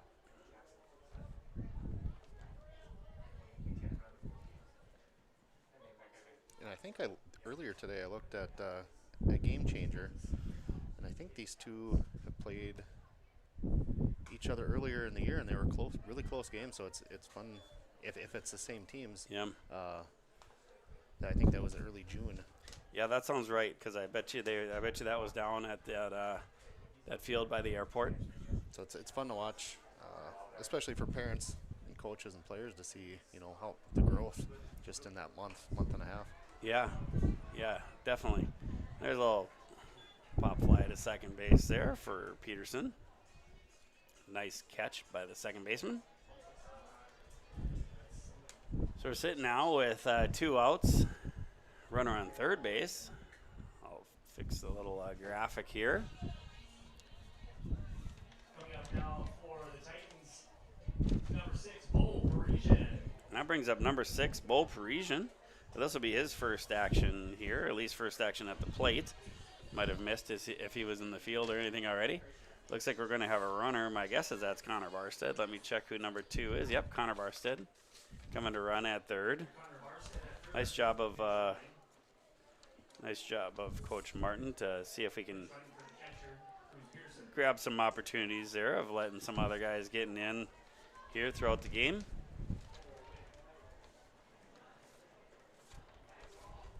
I think Bo's one of those kids. If he can get a bat on the ball, he's got a lot of power behind that swing. So it could land in the outfield for sure. Yeah, his favorite baseball memory was earlier this summer when they went and beat Grand Forks for third place in a tournament, so that they had a good successful tournament earlier. Oh, that one's going to get past him, and that's going to score a run. So a little RBI there from Parisian, and Parisian moves over to second base. Going to be sitting still with 2 outs and a 6-1 lead, and now you're back to the top of the order with Brody King. Brody King's favorite part of the season is playing with his buddies. There's that theme again, right? And in fact, if we go to his off-the-field thing that he enjoys to do when he's not at baseball, it's playing blitzball with his friends, which is a form of baseball. But it's funny how that phrase "with friends" just keeps on coming up, doesn't it? No, like I said, these guys are doing stuff all the time. So it's whether I think that's football or they're always putting work in. That was a nice play there. They did get the third out there. I didn't think when that was that far over there, I didn't think you had a chance at getting Brody there, but a really nice play by the third baseman and the first baseman for that matter. We will move to the top of the 5th inning. Titans holding the lead 6-1. Keep watching here on YourLiveEvent.com. Homegrown local radio is now worldwide with 24-hour streaming. Download the RJ Radio app to hear local voices from local radio with KRJB, KRJM, and KKCQ 24 hours a day from anywhere. You can listen to your favorite programs like the RJ Family Morning Show, local news, farm markets, music, high school sports, church services, more from anywhere. KRJB, KRJM, and 96.7 KKCQ is streaming on the RJ Radio app. Download it to your device and take us with you wherever you go. Stay up to date all year long with your live event from our social platforms with X, Facebook, and YouTube. From the latest coaches show to watch game broadcasts back on demand from earlier in the season. Search your live event on YouTube and hit subscribe. Outside the 3-point arc. Pick and pop here with Spaeth into the left side corner. 3, good. For the complete and most up-to-date schedule throughout the year, head to our website at yourliveevent.com. Partners. Just 15s? Just 13s, just 14s, and their 15s go up to Legion. Oh. Welcome back here. It is the top of the 5th inning, and we're going to see Parker Ostrowski for the first time this evening. He's going to be on the mound. Kind of a tall and long young man, just like all these guys. Nice young guy, fun to be around.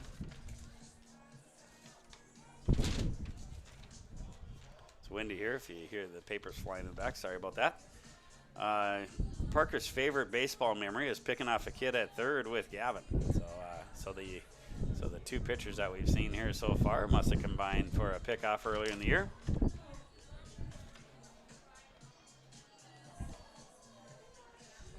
Throw down from Cruz there.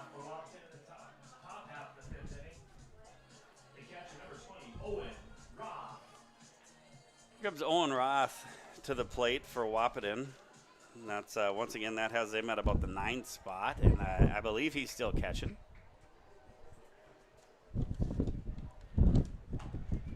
So if you're playing right now, would you have an oven mitt like Negative. that?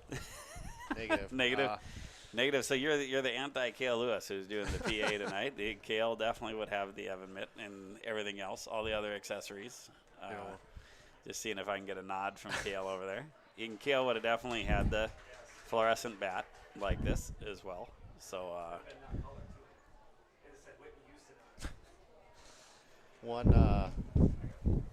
Corey Crochet would always say it would get under his skin of the sliding mitts, and he was gonna make one. I think it was for Tyler at the time.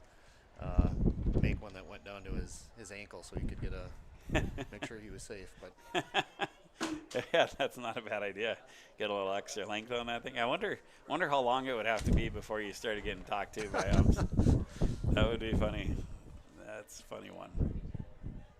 Well, that one slipped out of the hand a little bit. That happens. And I think it was over Diamond Days here with that the Babe Ruth tournament, if I remember right. I'm not sure which team slid in a second, and he did break his finger, but really. So just this year you're talking. So it does happen. It does. Yeah, and really, when you watch the pros and the higher level stuff, people have been using different ways to keep your hands healthy for a long time. Sometimes it's just hold. There's another one right to. Oh, and this time it's Connor Barstead over there at second base. But another line drive right to him. It's funny to see two of those in one game. Whether it's holding on to your batting gloves or wearing batting gloves, or now wearing these things that they call the oven mitts or sliding mitts. There's always been some kind of way to try and save yourself there. It's probably not important until you break your finger. Right, and I suppose in the long run, it's $40 for a sliding mitt, or you're taking the rest of the season off. So yeah, good point. And we know, like we talked about, it's a short season where you get a lot of time in, and it doesn't take. You don't have to miss much to miss a lot of stuff, right? No, it's 10 days even. You can have a lot of games within that 10-day window. No question. So Jackson Formanek, extra hitter here, and batting 10 for Wahpeton. So big out there for Ostrowski and the Titans. Always big to get that first out before anybody gets on.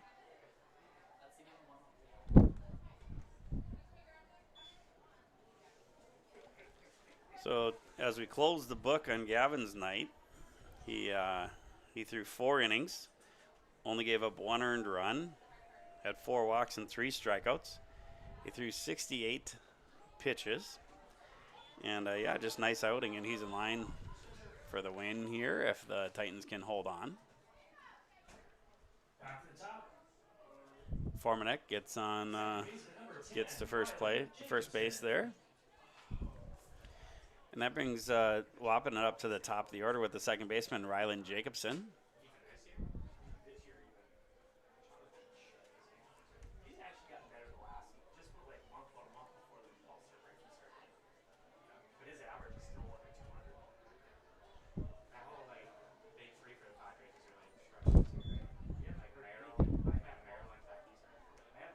It's strange to think that after tonight, the banners can come down.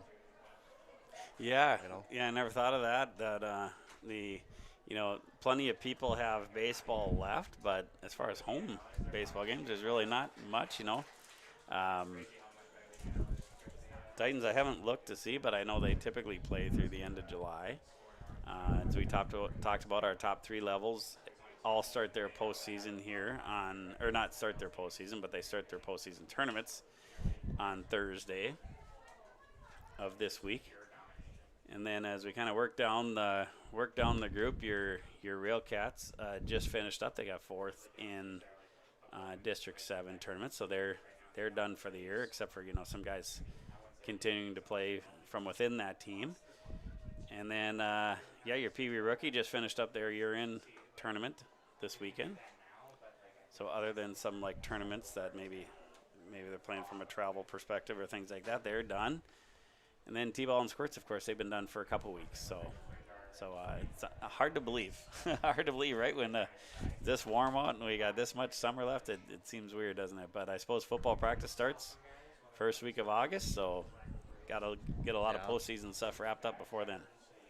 Yeah, I think even Catfish wrapped up their season. I think the regular season stuff. The local amateur team, they will have some of the state tournament stuff left, but you may be right on the what do you call it, regular season stuff. Coming up to that now for Wahpeton, the pitcher, number 12, Grayson Schmidt. Here comes number 12, Grayson Schmidt, and once again, Wahpeton has something brewing here with guys on first and second, 1 out.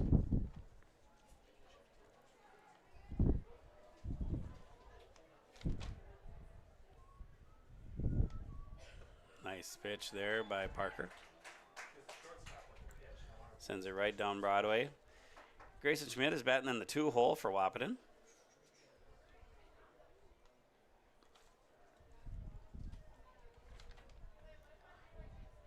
Yeah, Wahpeton's one of those perfect towns to be playing against because we're, good competition, similar when it comes to a lot of things, baseball and just similar size communities and all that kind of stuff, and not that far down the road. No, really. It's an easy drive right down Interstate.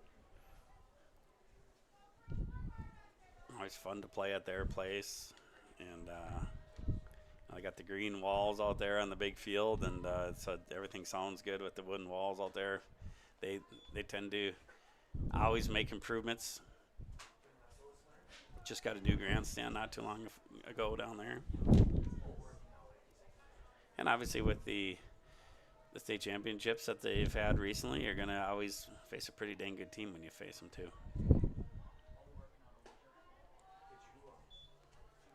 So runners moved over there to second and third and in scoring position. So as a coach here, you're letting them know, of course, to pay attention to the batter, that those runners technically don't mean anything. And probably if you get a ball in the outfield that you're what a nice play by Barstead. Nice play.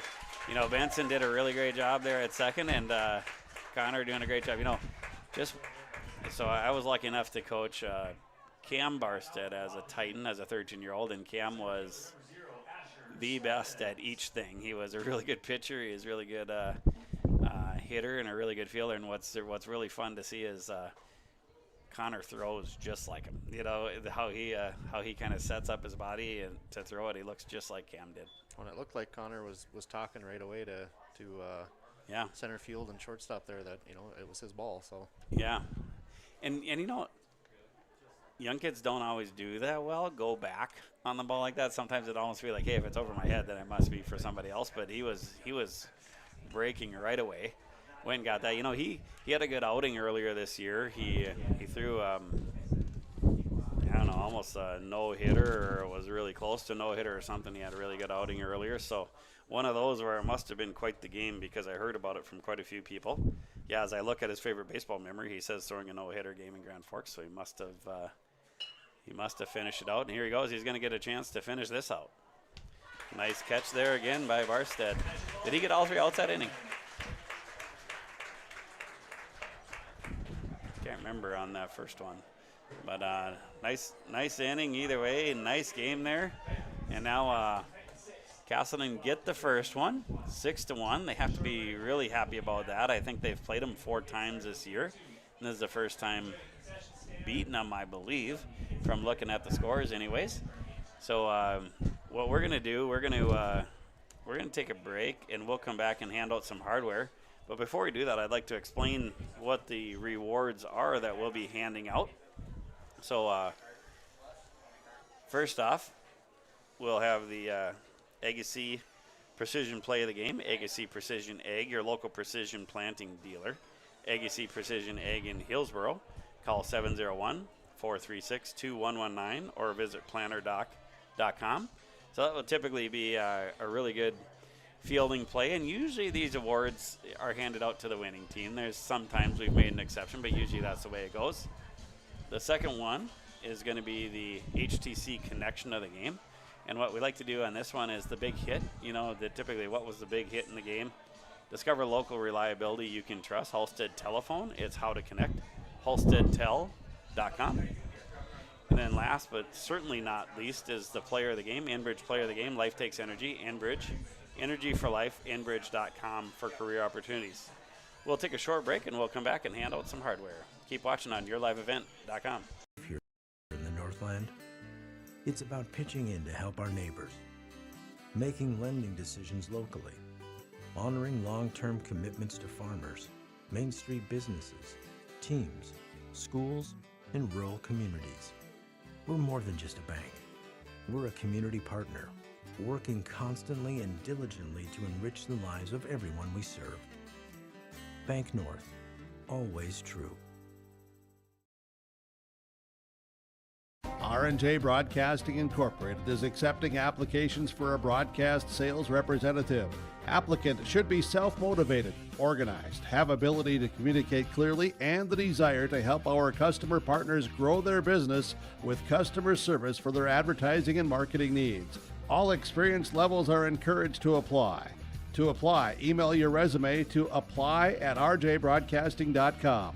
R&J Broadcasting Incorporated is an equal opportunity employer. Halstead Telephone Company delivers fast broadband internet, telephone, and cable TV to residents in this region, including Halstead, Shelley, Neilsville, Climax, Fisher, Bigland, Gentilly in Minnesota, and Hillsboro, Caledonia, Gardner, and Argosville, North Dakota. Serving the area residents since 1904, Halstead Telephone continues to create a bright future for this region using 100% fiber optic technology. Service plans offer flexibility and choices, and there's local support personnel ready to help. Contact Halstead Telephone Company today. This is Chris from Agassiz Precision Ag, your local precision planting dealer. Say thank you to the farmers you come into contact with every day. They have chosen a career that is as much their deep passion as it is an absolute necessity for you and I. Spring is upon us and there will be farm equipment on the roads. Give them your patience and room to do their jobs. Trust me, they would rather be off the road working in their field than dealing with traffic. From all of us here at Agassiz Precision Ag, we say thank you and have a safe spring. All right, we are back. Welcome back. We're going to handle some hardware, as we mentioned. First off, we're going to do the Agassiz Precision Play of the Game, Agassiz Precision Ag. All right, so it was way back in the first inning. Really set the tone a little bit, or maybe set the momentum in the right direction for the Titans. So the Wahpeton had something brewing, had a couple guys on. And there's a ground ball to Bentley McDermott. He touched third and threw it way over to first base and got the double play to get them out of the inning. And really from then on, they seemed to have the momentum after that, didn't they, Matt? Yeah. Yeah, he that was a good play. He knew where the runners were. It was just a heads-up play to touch the bag and throw it over to first.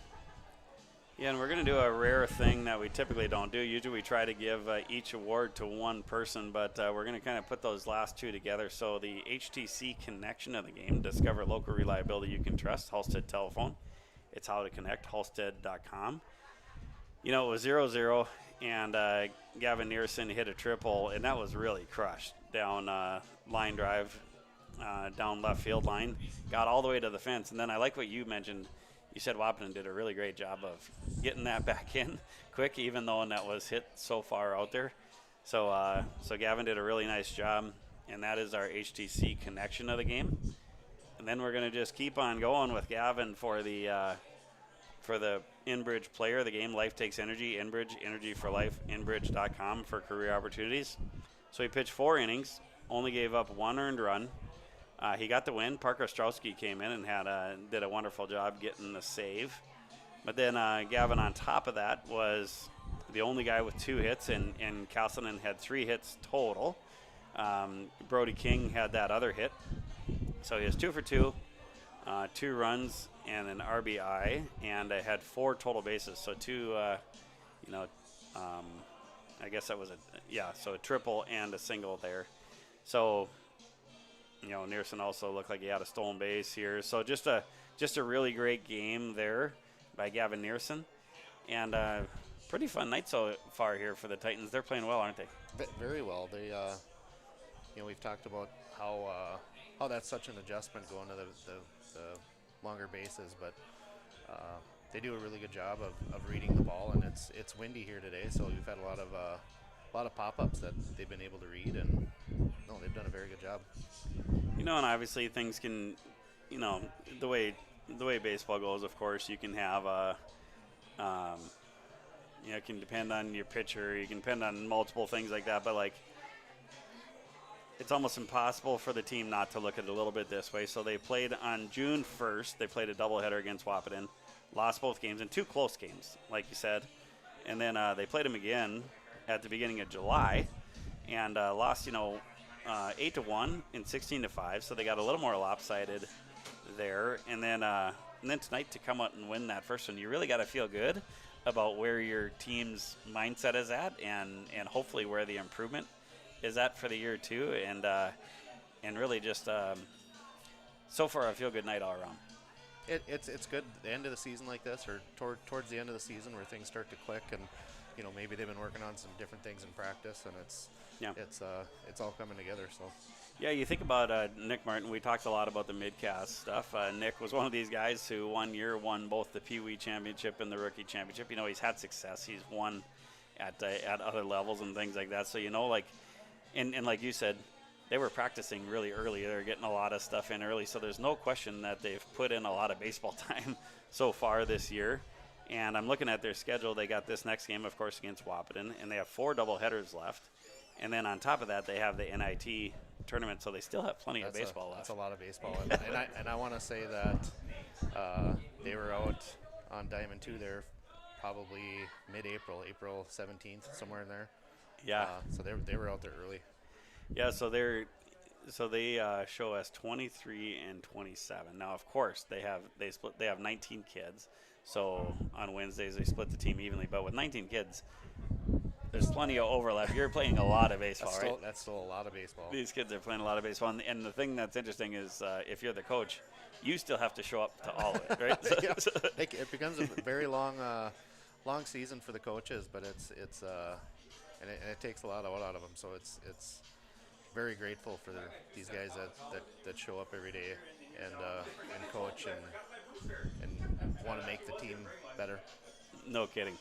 So you support your coaches, right? And really think of a way that you can help them along the way and help. I know that they all care deeply, and it's just been a fun season so far. So let's see how Game 2 goes. But we will take a break now. Keep watching here on YourLiveEvent.com and come back for the nightcap.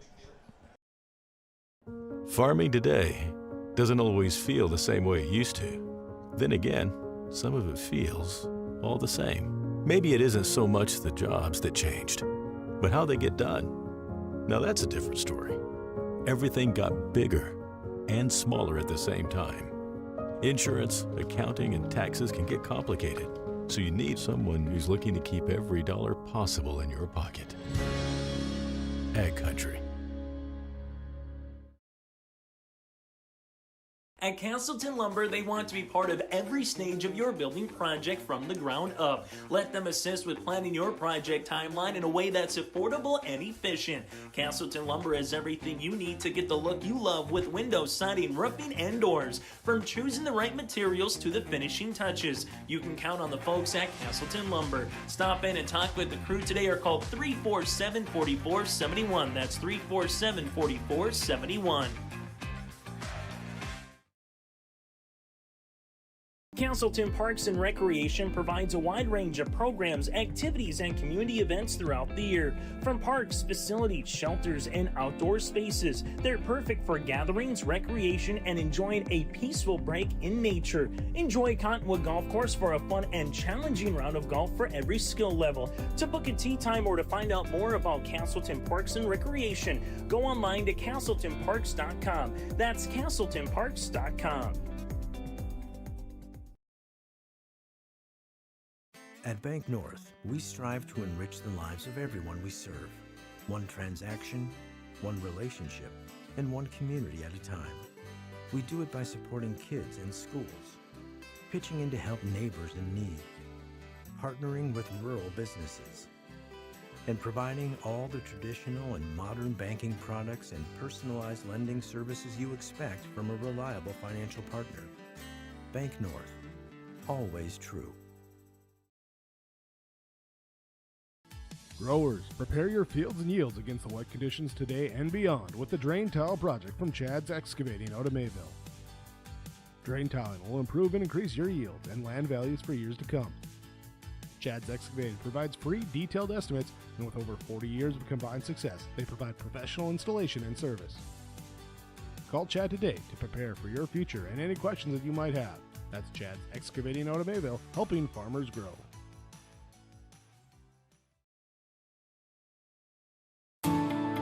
At Enbridge, we're focused on relationships. 23 Canadian First Nation and Métis communities now own an equity stake in Enbridge Athabasca Pipelines. In Minnesota, Enbridge has spent $450 million and counting with Native-owned companies and in wages to tribal members working on Line 3. Every day brings new collaborations, partnerships, and possibilities. Learn more at Enbridge.com. Homegrown local radio is now worldwide with 24-hour streaming. Download the RJ Radio app to hear local voices from local radio with KRJB, KRJM, and KKCQ 24 hours a day from anywhere. You can listen to your favorite programs like the RJ Family Morning Show, local news, farm markets, music, high school sports, church services, more from anywhere. KRJB, KRJM, and 96.7 KKCQ is streaming on the RJ Radio app. Download it to your device and take us with you wherever you go.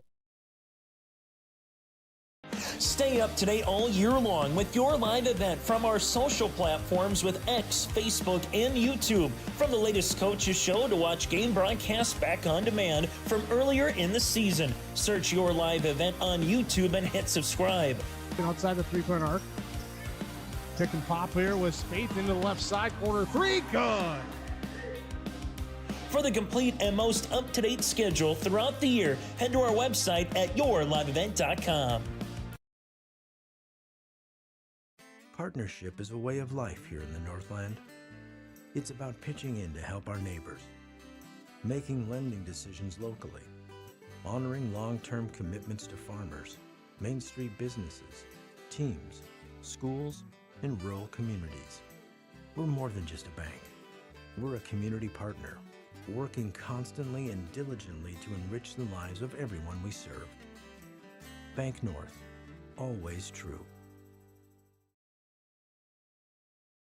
R&J Broadcasting Incorporated is accepting applications for a broadcast sales representative. Applicant should be self-motivated, organized, have ability to communicate clearly, and the desire to help our customer partners grow their business with customer service for their advertising and marketing needs. All experience levels are encouraged to apply.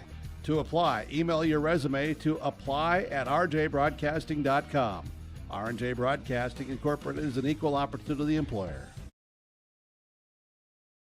Halstead Telephone Company delivers fast broadband internet, telephone, and cable TV to residents in this region, including Halstead, Shelley, Neillsville, Climax, Fisher, Bigland, Gentilly in Minnesota, and Hillsborough, Caledonia, Gardner, and Argusville, North Dakota. Serving the area residents since 1904, Halstead Telephone continues to create a bright future for this region using 100% fiber optic technology. Service plans offer flexibility and choices, and there's local support personnel ready to help. Contact Halstead Telephone Company today.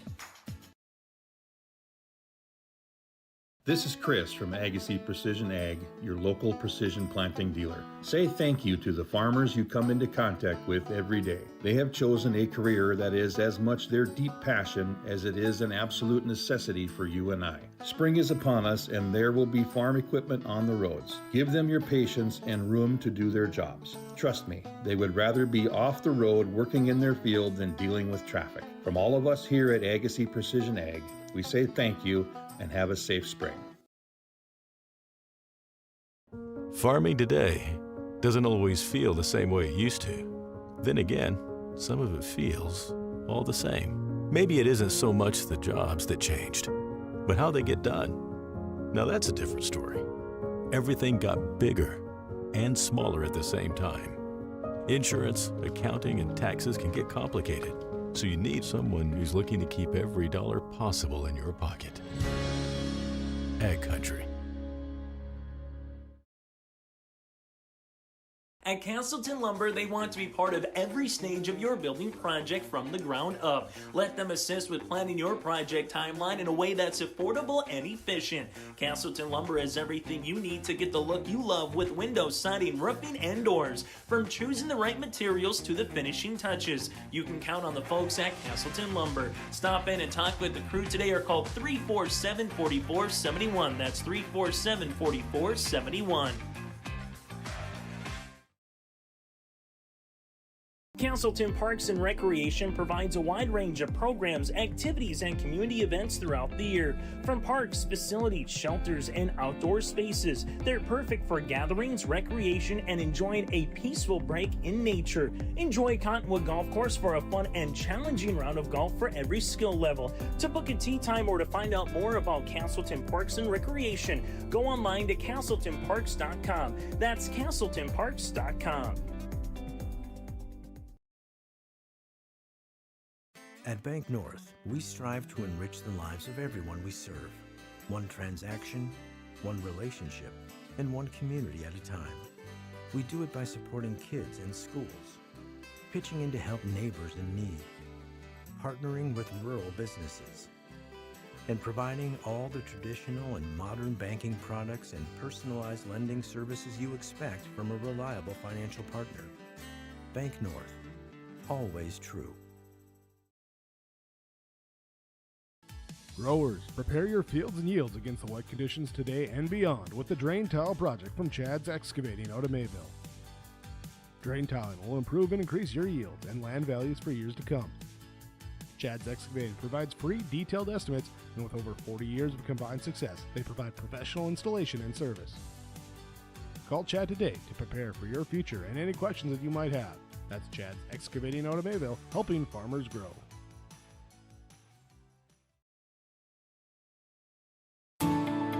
At Enbridge, we're focused on relationships. 23 Canadian First Nation and Métis communities now own an equity stake in Enbridge Athabasca Pipelines. In Minnesota, Enbridge has spent $450 million and counting with Native-owned companies and in wages to tribal members working on Line 3. Every day brings new collaborations, partnerships, and possibilities. Learn more at Enbridge.com. Homegrown local radio is now worldwide with 24-hour streaming. Download the RJ Radio app to hear local voices from local radio with KRJB, KRJM, and KKCQ 24 hours a day from anywhere. You can listen to your favorite programs like the RJ Family Morning Show, local news, farm markets, music, high school sports, church services, more from anywhere. KRJB, KRJM, and 96.7 KKCQ is streaming on the RJ Radio app. Download it to your device and take us with you wherever you go. Stay up to date all year long with your live event from our social platforms with X, Facebook, and YouTube. From the latest coaches show to watch game broadcasts back on demand from earlier in the season. Search your live event on YouTube and hit subscribe. Outside the three-point arc. Pick and pop here with Spaeth into the left side corner. Three, good! For the complete and most up-to-date schedule throughout the year, head to our website at yourliveevent.com. Welcome back here. We're just in time here for Game 2. here with Matt Dakota as the color man and Brent Everson here as the play-by-play. We're excited to be back, and we will get our score right, and we'll bring you through the first inning here, and then in between innings we'll talk a little bit about who's at each spot. But Connor Barstead is going to be starting on the mound here, and as we mentioned earlier, he had a really good outing earlier this year, throwing a no-hitter. Catching is Grady Paulson behind the plate. So Bentley McDermott, is at third. Shortstop is Bo Parisian. He's at second base. Shortstop is Parker Ostrowski, who finished on the mound there. First base is Big Jackson Wilcox. Good player over there, big lefty. And in left field is Porter Kingsley. Center field is Nolan Overland. Right field is Connor Jevry. And there we go. The leadoff hitter is Asher Steffens, first baseman. If you're Nick Martin here, if you're Coach Martin, what are you looking for here in the second game for Casselton Titans? I think just to get on the ball right away, you get that first run in, and you get that first out. I mean, it's huge. It can seem like a long inning at times, but if you get that first out, things seem to go good. Yeah, it'll be interesting here to see Connor see what kind of like, is he a strike thrower? Does he kind of move in and out? Does he have a breaking ball or what? It'll be kind of fun to see his style of throwing. There's a hit up the middle right away for Steffens. Nice job. So just like you're talking about with Casselton, you like to get that first out, and if you're Wahpeton, you really like to get that leadoff run around with no outs, right? So they get that one, but we'll see. Casselton was really resilient in that first game. I always seemed there were plenty of times where it felt like they might be getting in trouble, and they would just find a way out of it. So we'll see if they can do that again. The catcher here, batting number 2, is Rylan Jacobson, who led off in the first game. Batting 2 here in the second game. Squaring around. Oh, looks like they might have him picked off. We'll see if they can get him at second. Okay. They do. They get him at second. There's the first out. That's a big out. So in a way, they went and got your first out, one way or another, right? 2 birds, 1 stone. There you go. Got a little excitement out of the deal. And it's interesting because Jacobson, the batter, was squaring around. My guess is to either move him over or to do a little fake bunt and steal. So sometimes the runner can be pretty intent on getting that stolen base and forget to watch the pitcher to make sure he goes home. Nice move there by Barstead to get the pick off.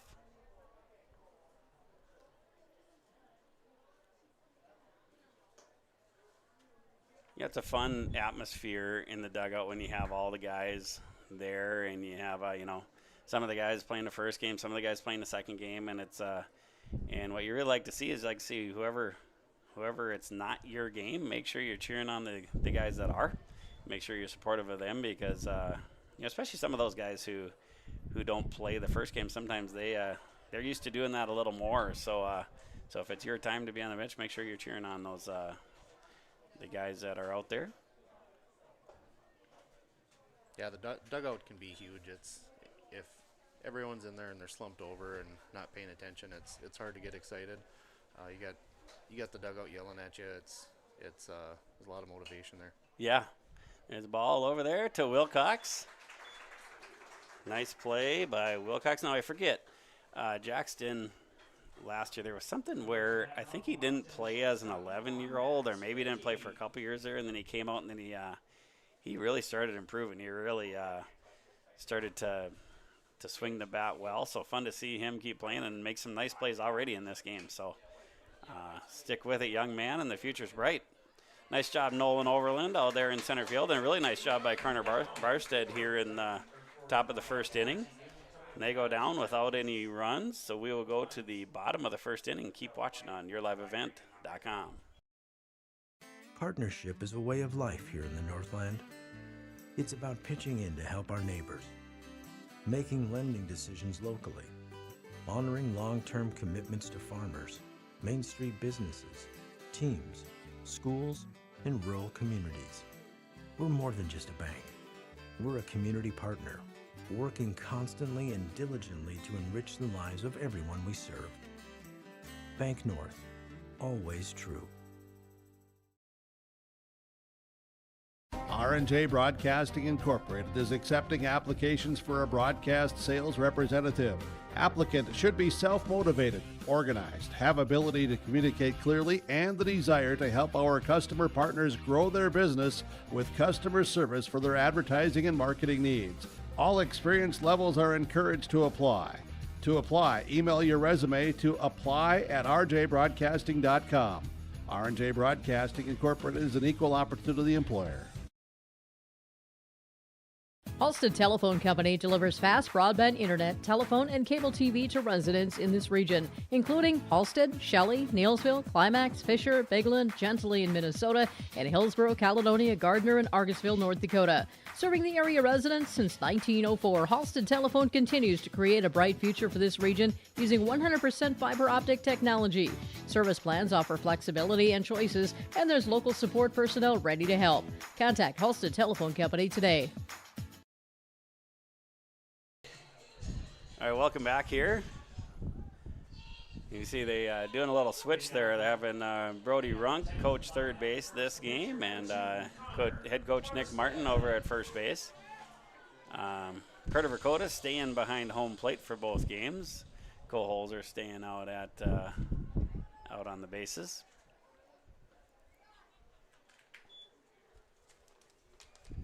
At this level, you get paid the same, so hopefully they made out some kind of deal there. But we'll see. We'll see. Either way, like we say, I think Carter's taking this pretty serious and trying to get a lot better at it. So maybe another game behind home plate is not the worst thing in the world. Connor Barstead pitching, really nice first inning, and he's leading off. Speaking of, you mentioned Cam Barstead. He had a big season, few seasons in Babe Ruth, and really helped out. And Caden's the same way, and I know Joel was part of that group from Enderlin that won state probably in 95, 96, somewhere in there. Okay, interesting. Do you know if it was high school or Legion? I think it was high school, and I believe it was with Majo. Okay, yep. Okay. Yep. They had some good teams back then. I was in Valley City at the time, so we were in, my last year was 95, so we would play them a lot because our coach came from Enderlin and still lives in Enderlin to this day, Coach Tyler Schleck. In fact, he was buds with Bratlin, who's still coaching in Enderlin back then, so we'd have some good battles there. Always good teams, and they always knew how to hit. That was kind of their calling card. They were much more of a hitting program than a pitching program, it seemed like. Here comes Grady Paulson. So Grady Paulson's favorite baseball memory and favorite part of this season is a home run that he had in Grand Forks. Doesn't surprise me that he can get a hold of them like that.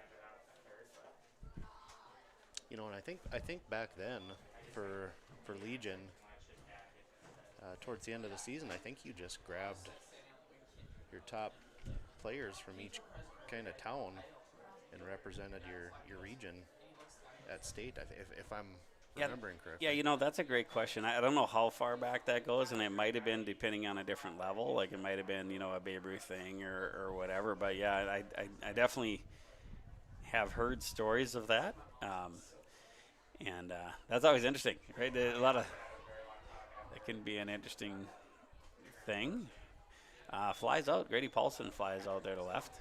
And you almost wonder if in some small communities they almost had to do that in order to compete. And maybe that's why we see some of the disparity between bigger towns and smaller towns that maybe wasn't as big back then.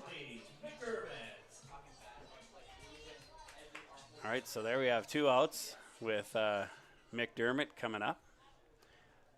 Powerful young hitter.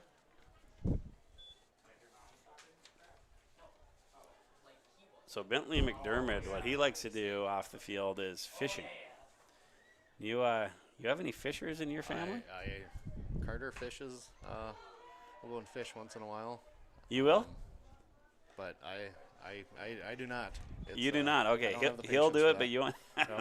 Yeah, that sounds like me with golf and some of that stuff now. But Nice play there, throwing that all the way across first base, and really nice connection there from McDermott. Quick first inning. We're heading to the top of the second. Keep watching here on yourliveevent.com.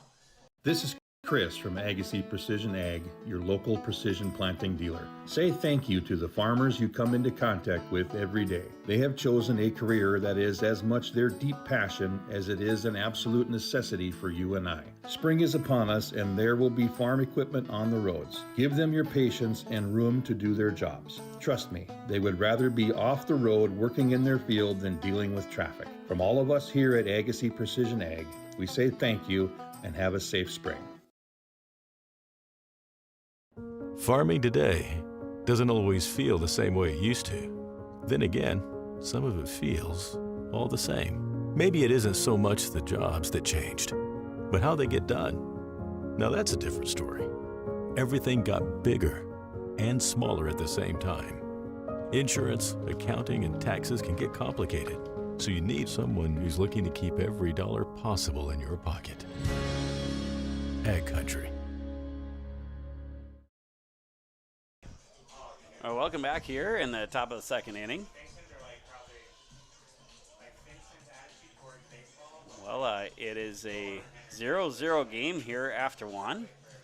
So 6 well-played innings here so far.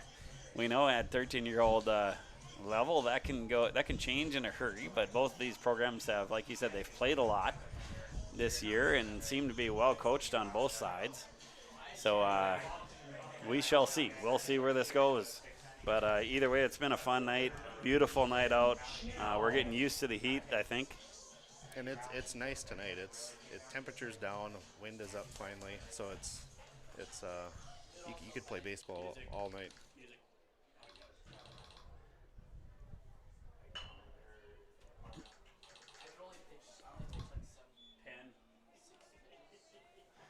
All right, so Finn Schnell comes up to the plate here, the left-handed left fielder for Wahpeton.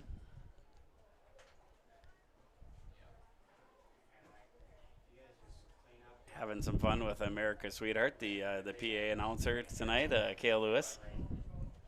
America's Sweetheart over there, and Smiles the clown next to me on live events. Pop fly to Barstead. Barstead, he's not afraid to go catch the ball, is he? No, and he's quick, so it's he read that ball good with this wind and made it look easy.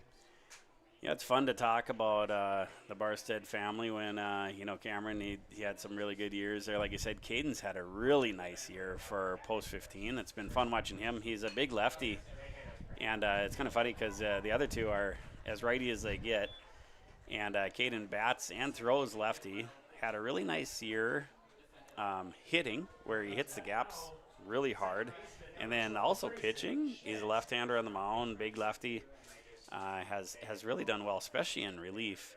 And then out in the outfield, he's gotten to be super agile in the outfield. He does as good a job as going forward and catching the ball as about any outfielder we've seen this year. So that's been fun to watch. So a lot of bright spots in the Barstead family on the baseball field, both in the past and currently. Cameron, the oldest one, is already into his career, and he's come and helped ump here a little bit still. He came to our annual Diamond Days tournament and umped a little bit. He's buddies with these guys out umping here tonight. So second baseman Grayson Schmidt coming to the plate now. No, looks like Connor likes to nibble on the inside corner there a little bit.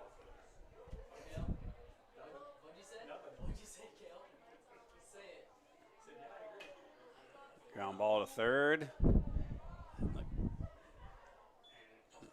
They are saying that is foul. Got to update my runners here.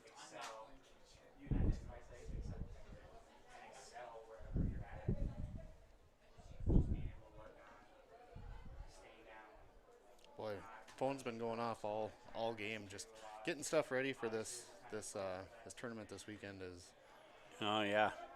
It's a lot of work that goes into all that stuff. Yeah, it's a little bit all hands on deck, isn't it? It's it seems like there's always something to do, and really, if you're just doing run-of-the-mill status quo, it's not that bad, right? You can kind of just do it with a person or two, but when you want to really make it as good an experience for everybody as you can, you end up having a lot of people doing things, doesn't it? And it does. It takes a village sometimes, but it'll be a good experience for those boys. No question. So Brooks Loken, the third baseman, comes to the plate, hits a strong one to center field. Overlane can't quite get there, and but does knock it down and gets it to the shortstop Ostrowski, and they keep the forces, which is always huge. So you got 2 outs, guys in first and second. And the right fielder, Jackson Formanek, will come to the plate. Looks like they kind of have all different colored helmets here. Must be one of those things where you go out and get your own, which we've done that at some levels, like particularly this level in the past. This year they got new helmets. Look really nice. But yeah, you see the guy in second has red and first has black and hitting has gray. So you have a little bit of everything there. And then they have about the nicest uniforms I've seen all year. So fly ball out to first base. Jackson Wilcox really moving well over there. Fun to watch him. And so there you go. We're still sitting at 0-0 as we move to the bottom of the third inning. Keep watching here on yourliveevent.com. At Casselton Lumber, they want to be part of every stage of your building project from the ground up. Let them assist with planning your project timeline in a way that's affordable and efficient. Casselton Lumber has everything you need to get the look you love with windows, siding, roofing, and doors. From choosing the right materials to the finishing touches, you can count on the folks at Casselton Lumber. Stop in and talk with the crew today or call 347-4471. That's 347-4471. Casselton Parks and Recreation provides a wide range of programs, activities, and community events throughout the year. From parks, facilities, shelters, and outdoor spaces, they're perfect for gatherings, recreation, and enjoying a peaceful break in nature. Enjoy Cottonwood Golf Course for a fun and challenging round of golf for every skill level. To book a tee time or to find out more about Casselton Parks and Recreation, go online to CasseltonParks.com. That's CasseltonParks.com. Welcome back here, and still pitching for Wahpeton is Owen Roth, number 20. And coming up for your Titans will be Bo Parisian and Porter Kingsley, and then Parker Ostrowski in the bottom of the second inning. The Titans went down in order in the first inning. Fun to watch Lucas Christensen here walking around. Looks like he might get third base box this inning. He's a high energy guy on the current Legion team. Fun to see him moving around here. That's another kid that he's put a lot of time in on baseball, and he's been around baseball and has a big passion for it. Definitely. Yeah, one of those guys I think every teammate loves because they just love that he comes to play hard every day, and really very little drama with that guy. Here comes Bo Parisian. His favorite baseball memory is when they beat Grand Forks for third place in a tournament. His favorite part of this season is playing with his friends. That ball came off the bat hard, but it's going to be foul.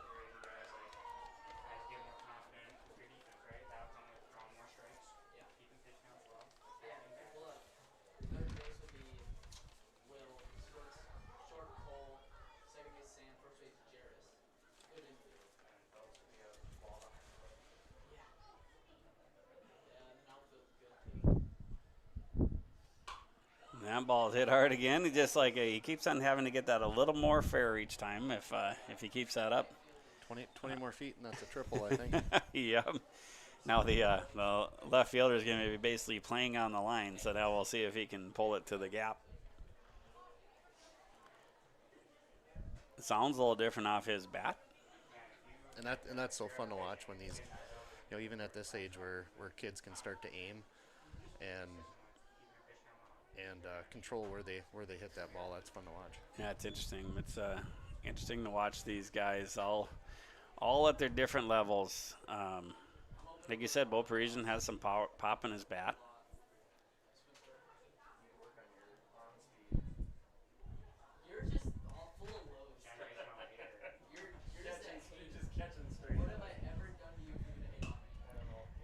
Ball hit up the middle. There you go. Hit up the middle for Parisian, and they have a runner on now with no outs.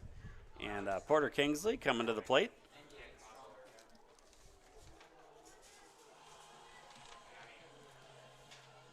Porter Kingsley, also his favorite baseball memory was that mother versus sons game. His favorite part of the season was playing hacky sack with some of his teammates before and after practice and games. You know, all of us adults should pay attention to some of these answers, shouldn't we? Oh, absolutely. Like we said earlier, it's if you let the kids do their thing, they have fun and they learn a lot that way. A lot of talent is built in backyards and driveways. Yeah, make your sport or activity or whatever the place where friends like to hang out and do stuff and you know, have a little bit of downtime to get creative, and it's fun to see that's happening here. Porter Kingsley's there's a pop fly there to third. Nice catch by the third baseman. Looked like he may have not got that, but you see Porter run back, grab his bat, and head back. Once again, no coach is going to hate that.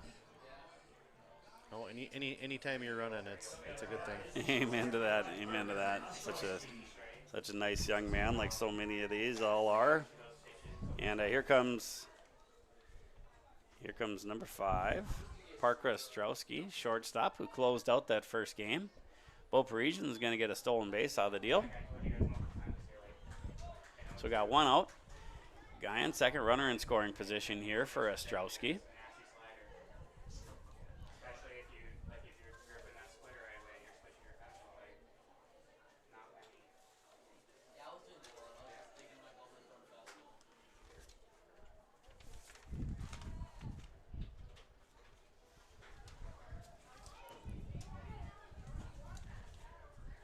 Parker Ostrowski says favorite part of the season is being with friends, and when you talk about what he likes to do off the field when he's not playing baseball, you'll never guess, hanging out with friends. So,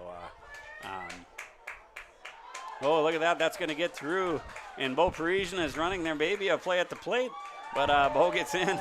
A little bit of an awkward slide into home that his buddies will have some fun with him with, I'm sure, but they pick him up well.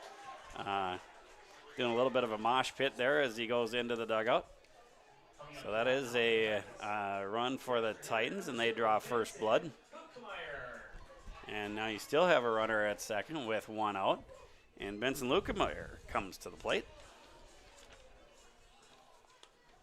Benson Lukemeyer, spark plug that we've talked a lot about here already. Looks like he gets really close at the plate. He's gonna, ooh, pitcher almost made a really nice play there. But I don't know about you, but I've noticed just a high level of effort on both sides so far. Have you noticed that? There's a lot of hustle to beat the throw and to go after the ball. A lot of those have been, like you said, they would land in the outfield on most of the fields, and here they're hustling to the ball real quick. Yeah. Oh, that ball's hit hard, and that's going to be a little short hop there to short. Nice play by the shortstop. A little bit of a soft collision there at first. Nice play by the shortstop. Wow, that was a really good play. But the job was done as far as moving the runner over to third. So you get 2 outs. Nice job by Benson Lukemeyer making contact there. And those are hard to read. Those kind of balls on this turf, especially if you played on this turf. I believe the infield is set up a little firmer than the outfield. Yeah. So it's depending on where you're used to playing on this stuff. It's hard to read. Yeah, it's not really the a lot of us grew up watching the Twins and the Metrodome and all that. That's not the turf of old, is it? Like this is more set up to be slower on the infield. I think the Twins had indoor-outdoor carpeting. Yeah, you can. Where this can almost surprise you. You always hear about this turf, and then you're out there, and all of a sudden you get a ground ball, and it's like, boy, I'm expecting that to get here a little faster. So that was one of the things that they sold us on when they were here, that it plays pretty normal, right? That's Nolan Overland there, going down on strikes. But the Titans do strike first, They have a 1-0 lead, and we will head to the third inning. Keep watching on yourliveevent.com. North, we strive to enrich the lives of everyone we serve. One transaction, one relationship, and one community at a time. We do it by supporting kids and schools, pitching in to help neighbors in need, partnering with rural businesses, and providing all the traditional and modern banking products and personalized lending services you expect from a reliable financial partner. Bank North, always true. Growers, prepare your fields and yields against the wet conditions today and beyond with the Drain Tile project from Chad's Excavating out of Mayville. Drain tiling will improve and increase your yield and land values for years to come. Chad's Excavating provides free detailed estimates, and with over 40 years of combined success, they provide professional installation and service. Call Chad today to prepare for your future and any questions that you might have. That's Chad's Excavating out of Mayville, helping farmers grow. All right, we are back here, top of the third inning, and Connor Barsted's still on the mound here. Just looking around the field, seeing if there's any changes. I don't see any yet. Connor Jeffrey's out in right, and I think he's been out there the whole time. Nolan Overland's in center and has been out there the whole time. Porter Kingsley in left, same. Bentley McDermott at third. Bo Parisian at second. Parker Ostrowski at short. They did that backwards because they're stacked behind each other. Jackson Wilcox, who we've mentioned a few times, doing a really nice job over there at first base. And then catching is Grady Paulson. All right, so Brennan Skullholt, center field for this game. You know, there's been just some really nice plays by Wahpeton done out in the field, just like the Titans. So it's been fun to watch both teams really come to play. You know how this works with that age, you know, the 13U, 14U is it's mostly Cal Ripken / Babe Ruth. So for Class B, Babe Ruth does 13 through 15 in North Dakota. It's 13 through 16 nationally. And then for the bigger towns, what they'll do is they'll split it out per age. So you have like a 13U, AAA, AA, 14U, AAA, AA, and then they send their 15-year-olds up to Legion, typically. So nice play there, really good hop. Throwing that one to first base and cutting down the little dribbler there before the mound. And that's going to bring up Owen Roth, who's done a nice job pitching here in the nightcap.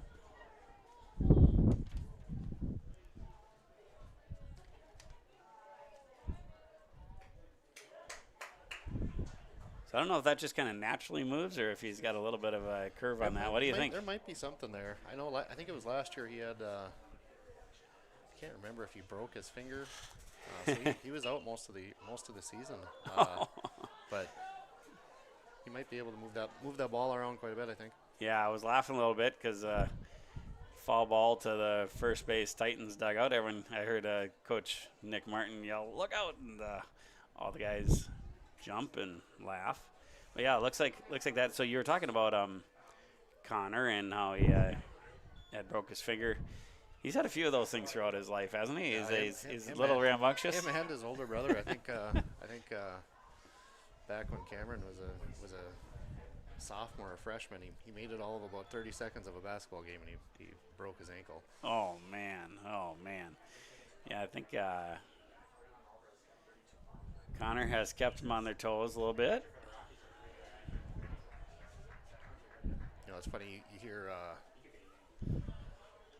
the favorite things of the players out here for the season, and it's a lot of it, you said, is hanging out with friends, and you look out at the basketball court there up at the school, and there's a bunch of kids over there playing. Yeah, nice play there by Wilcox. Boy, I've been impressed with him over there at first base. Nice job, and really impressed with Barstead pitching here as well. Asher Steffens coming up to lead off. He's the leadoff hitter, I should say. He's batting third this inning with 2 outs. Yeah, you know what? I think every game we've done this summer, there's been people out there.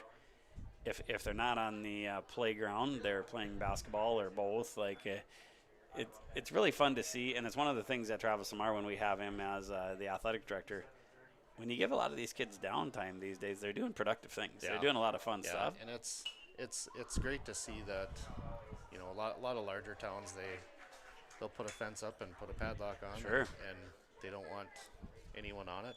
And we're fortunate here to have access to everything that we do. Yeah, you know, we're really lucky with that. You know, used to hear a lot more about, you know, vandalism and different things like that, and, you know, let's build everything as indestructible as possible. And then there really seemed to be like a culture shift of let's make sure it's keep kids active. Let's treat them like resources, not burdens. And then the kids have amazed us. Like they just all of a sudden they're just doing productive things in their downtimes, and then next thing you know, there's a lot of kids involved in things, and then next thing you know, you start to have more success in things, which has been really cool. And I didn't know it worked that way, so really thankful for the leadership that came into town and was already in town, and really helped push things in that direction. So here we go. This is Jacobson up the plate now. No, I'm sorry. Yeah, it is. Yep, Rylan Jacobson up the plate here. The catcher at second base is Asher Steffens at 2 outs. So no doubt your work and others on involved in Parks and Rec has played a big role in that, and then a lot of the work with leadership at the school. Senator Cass has played a part in that, and then just really just the community as a whole, the city, and other folks within the community as a whole has just really done a great job of that. Nice play by Ostrowski, finishing out the top of the second inning, whizzing that one over to Jackson Wilcox. Connor Barstead is really giving Coach Martin and Coach Runk everything you could possibly ask for in a starting pitcher. Keep watching here as we go to the bottom of the third inning here on YourLiveEvent.com. At Enbridge, we're focused on relationships. 23 Canadian First Nation and Métis communities now own an equity stake in Enbridge Athabasca Pipelines. In Minnesota, Enbridge has spent $450 million and counting with Native-owned companies and in wages to tribal members working on Line 3. Every day brings new collaborations, partnerships, and possibilities. Learn more at Enbridge.com. Homegrown local radio is now worldwide with 24-hour streaming. Download the RJ Radio app to hear local voices from local radio with KRJB, KRJM, and KKCQ 24 hours a day from anywhere. You can listen to your favorite programs like the RJ Family Morning Show, local news, farm markets, music, high school sports, church services, more from anywhere. KRJB, KRJM, and 96.7 KKCQ is streaming on the RJ Radio app. Download it to your device and take us with you wherever you go. Welcome back. It's bottom of the third inning, and Chase Miller has just graced us with his presence, so it's always a good night when you get to see Chase Miller in the box. Believe it or not, this is our last streaming night tonight with Your Live Event for the summer. It's we all have shed a tear or two. I don't know. I'm not sure what we're going to do with our nights the rest of the summer now. We'll fill it up with something. But yeah, absolutely. Having this has been amazing. Even talking with my mom, and she's just having this option for Your Live Events for grandparents that live farther away, and it's huge. So yeah, it's really quite the deal that Your Live Event does. Our top 4 levels, of course, and then this is our 5th level getting the game here tonight. But just a great partner, and we're super, super, super grateful for them being willing to do this. All right, so number 11, Jackson Wilcox, who has done a nice job over there at first base this evening. He's a lefty here. We'll see how this goes.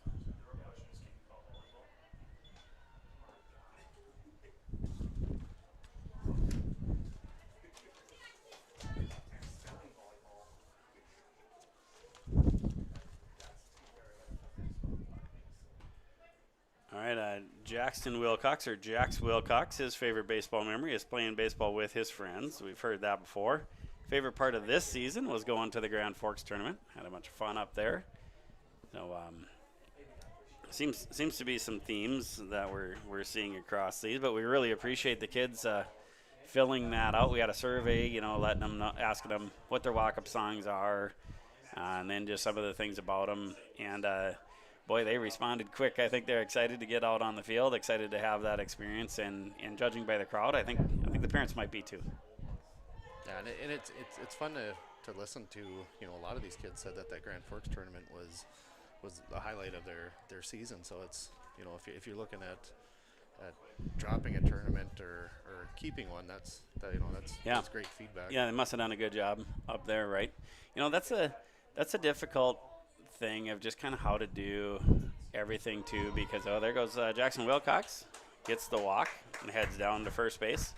It is a year where we really want to keep as many kids involved as possible, and you have 19 kids go out, and we're a no-cut program. You might not play on the team you want, you might not play the position you want, you might not pitch as much as you want, you might not hit where you want, but there's a spot for you. And so then experiences like that can get a little tricky, right? Because you can't bring 19 and necessarily have the best experience, and you don't quite have enough to bring two teams up there. So it's just something that we continue to work with and see how we can improve it, where you're still teaching kids life lessons and having to earn stuff, but at the same time trying to give as many people that experience as possible. And I think that NIT tournament traditionally has been a highlight also of this year, because you faced a lot of those same teams all season multiple times, so it's fun to get back at them or to get that win back. Yeah, and it can be a little more manageable, right, competition wise, right? So you can kind of make sure you get the kind of get your best of both worlds there between the two tournaments. But I think as we continue to build things, and as we continue to kind of get a handle on where everything is at, and expenses, and trying not to overdo kids, because of course I have a feeling there will be some kids that will just say it was too much this year, right? But maybe we can get more experiences for kids right now. But right now it just doesn't make a whole lot of sense. We kind of are balancing the there's a lot of good games we could play locally while still giving them a couple of those experiences, and then we ramp it up as they get older and try to make their best experience and best level their top level. So here we have Connor Jeffrey, the right fielder this evening. I couldn't wait to get to some of his answers here tonight. He was cracking us up. He has his favorite baseball memory ties to what he likes to do off the field when he's not playing baseball is eating. He likes to eat after the games, and he really enjoys eating off the field as well. That's a man after my own heart if I've ever heard it. His age, I was eating in the dugout. That's right. Yeah, that's right. I remember being on the football field and being the old sophomore that didn't get much playing time. Me and a friend of mine would have our sleeves full of some kind of candy or something, and staying warm and having a little snack there while the other buddies were playing. So that was fun, But isn't that funny? That's another example of what you talk about. There can sometimes, as a parent, you can be like, "Boy, my kid wishes he was playing, and he needs to be playing." And it's like, I was at a size and age where I didn't want to play, right? It's like I'm more than happy to wait until I am big enough to get hit by those other guys. So, all right, here comes number 12, Brennan Owen. He's a extra hitter in this game. No, and I think that's I've funny. I think I've sent you that picture in years past of, I suppose I was 5 or 6. Yeah. Wearing up in Can-Do. Up in Can-Do, wearing jeans and yeah. long sleeve shirt along with everyone else, and out on the ball field. So it's not a mullet, but maybe some spiked hair a little bit there. At least I had hair back then. So. Yeah, that was great. That I'm guessing not many people wanted to mess with you back then. Yeah, I would like to know what you're eating in the dugout, though. Ooh, that ball's crushed. That ball's crushed. Brennan Owen's going to be running here for a while. There we go. And is that Jeffrey coming home at... No, that's Wilcox there. Made it home. Oh, and there goes Owen. Owen's going to take it. This is going to be close. He's got it. He's got it. I'm guessing if Brennan Owen's remaking his favorite memory, he might have that right now. Yeah, he might be erasing that one. Because his favorite memory was getting his first hit this season. That's pretty, Isn't that funny? cool. And now he does this, and his favorite part of the season was Wednesday night games, and Wednesday night games is when he split it up evenly and everyone gets a bunch of time. So, like, extra hitter in the second game, and he burns the left fielder. That's what it's all about. That's a ton of fun right there. That was a great hit. Yeah, that one got to the fence in a hurry. You know what's kind of fun about that is it doesn't take much more than that sometimes for a kid to decide, I'm going to put a lot of time into that. I really liked that. I want more of that. Especially at the end of the season when it leaves you wanting more. Yeah, that's a great way to put it. There's Connor Barstead, who's had a nice night all around here so far. He grounds out to the pitcher, gets thrown out, and you can see he's all smiles talking to Coach Brody Runk there. Up to bat now is Grady Paulson. 3-0 lead now for the Titans. And there is no one on base now. I got to update the display here, especially with the boss, Chase Miller, in the press box. I have to make sure to do that correctly.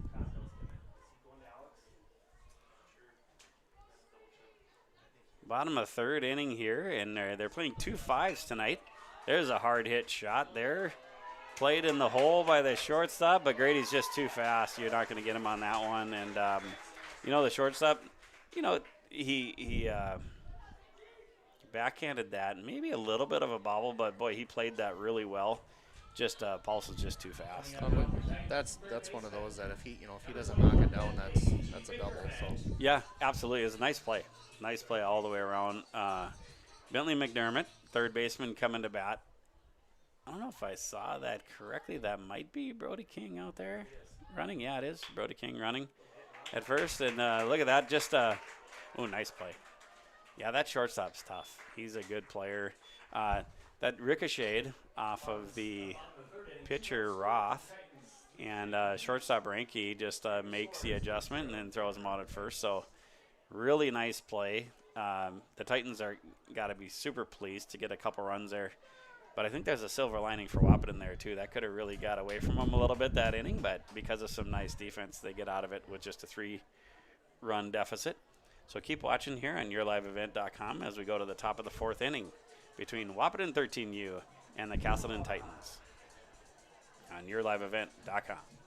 Stay up today all year long with your live event from our social platforms with X, Facebook, and YouTube. From the latest coaches show to watch game broadcasts back on demand from earlier in the season. Search Your Live Event on YouTube and hit subscribe. Outside the three-point arc. Pick and pop here with Spaeth into the left side corner. 3, good. For the complete and most up-to-date schedule throughout the year, head to our website at yourliveevent.com. Partnership is a way of life here in the Northland. It's about pitching in to help our neighbors, making lending decisions locally, honoring long-term commitments to farmers, Main Street businesses, teams, schools, and rural communities. We're more than just a bank. We're a community partner, working constantly and diligently to enrich the lives of everyone we serve. Bank North, always true. Welcome back. Having fun up here in the booth with a bunch of amateur comedians. So it's been a joy here tonight. And it is the top of the fourth inning. Connor Barstead doing a nice job pitching. Brennan Owen just got all of that one in the last half inning there. Flew over the left fielder, hit the fence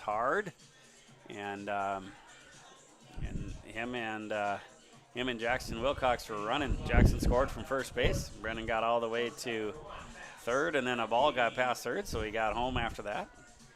We'll call it a home run. We're not afraid to do that. Max Ranke, who's just been wonderful at shortstop tonight, and has also played some nice, also done a nice job pitching this evening as well. Steps into the box. Connor Barstead just really has been in control so far, in control of what he's doing anyways. He'll have some bragging rights with his brothers probably tonight. So he talked about his favorite baseball memory. He's thrown a no-hitter in Grand Forks, and that was this year. His favorite part of the season has been pitching. You know, it's another thing that can happen, right? You have a good outing, you do some good things there, and before you know it, you're pitching against the, tire in the backyard, or or you're asking dad to throw, or your brothers. You know, he's got plenty of brothers to throw with now. And it's funny how get a kid excited or thinking they're good at something, and it just builds on itself, and before you know it, they make themselves really good at something. And they just put in the extra time that you don't, that a person doesn't see. Yeah, no question. So fun to see. Just a little bit high there. It looked like that might have been a breaking ball. That might have been a soft breaking ball there. Look like. I think the ump had that one wrong, but I'm way up here and he's down there. I guess. Yeah, absolutely. And he's getting paid for it, and you're not, right? That's how that goes. So here comes the lefty. Earlier you were talking about Pee Wee and Rookie and Midcast, and one town that I think that, or group that I've seen a change in, especially this year, is they must have revamped things as Northern Cass. Yeah. So I see that they had quite a few teams in Midcast tournament this year. So it's fun to see. So this is Finn Schnell. Here is the left-hander, and couldn't agree more. Love what Northern Cass is doing all the way up and down the program. They they kind of got different team names. They have some of their alumni that have had some really good success coming back and coaching for them this year. It seems to be a lot of excitement and marketing and passion around that program right now, and there's no question that wins will follow for them. Yep. I think you get team names for kids, and you get kids to buy into the whole program, and it just explodes. So it's a good thing, especially for us being in Midcast. Yeah, no question. And you start to see some consistency where like we talked about in that Midcast league, you have 4 teams in it. You have Lisbon, Northern Cass, towns I should say, Lisbon, Northern Cass, Kindred, and Central Cass or Casselton, and then you show up to the yearly meetings and all that stuff, and there can be a different person every year for certain programs and things like that. Where now you're starting to see every year the same folks showing up for Northern Cass and showing up for some of the other towns, and it's just that helps. The consistency just helps on that. You kind of know what's going on from year to year, and boy, it's fun to watch because we really are partnering together. It helps all of us when we're all better, and it forces all of us to get better. So, appreciative of that. The best part is that all these kids that are playing against each other, they, in the end, a lot of them end up becoming buddies and college roommates and all the things. So. No question. And that's really changed from when we were growing up to now, right? Like they might even be friends before then, but they definitely in college and afterwards, that's still when you start kind of living together, working together, doing that kind of stuff, Nice play there. Looks like Ostrowski has moved over to third base. Nice play there. Nice pickup by Wilcox once again there. That's Peterson. That's at shortstop now. So there are some changes out there. We'll scan the outfield to see if there's anything else. I think that's it.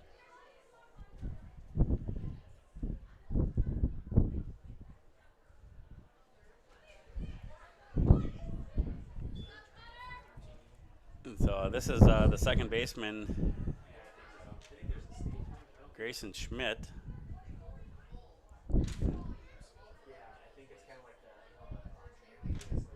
Fun to watch these young guys do what they see the older guys do, and maybe see what they see on TV. They, that first one was a called strike. He looks back to the ump and nods to him, like, "Yep, you're doing a good job back there." Fun to see. There's a little pop fly to third, way too far over there to make any kind of play on it. Just at this point, I'm just looking for a batter to tap his hat there and look for a that's next decision. Hey, let's hope we don't have to implement that anytime soon here. 'Cause, like you said, that just means we'd have to find some more volunteers or more folks to do that kind of stuff, right? Okay, so we have 3-0 lead for the Titans, 2 outs. Connor Barstead really doing a nice job here tonight, throwing lots of strikes. Grayson Schmidt. Oh, they might get one out of that. Will Parisian comes and throws a nice strong strike, but that's a good teaching moment for Coach Martin and Coach Runk. You know, they'll there's no better way to get your team to start backing things like that up than having to live through it in a game, right? And then you kind of say, like, remember when it was 3-0 and then this happened? Like, it just helps the practice builds on the game better. Thank you, Excel Energy.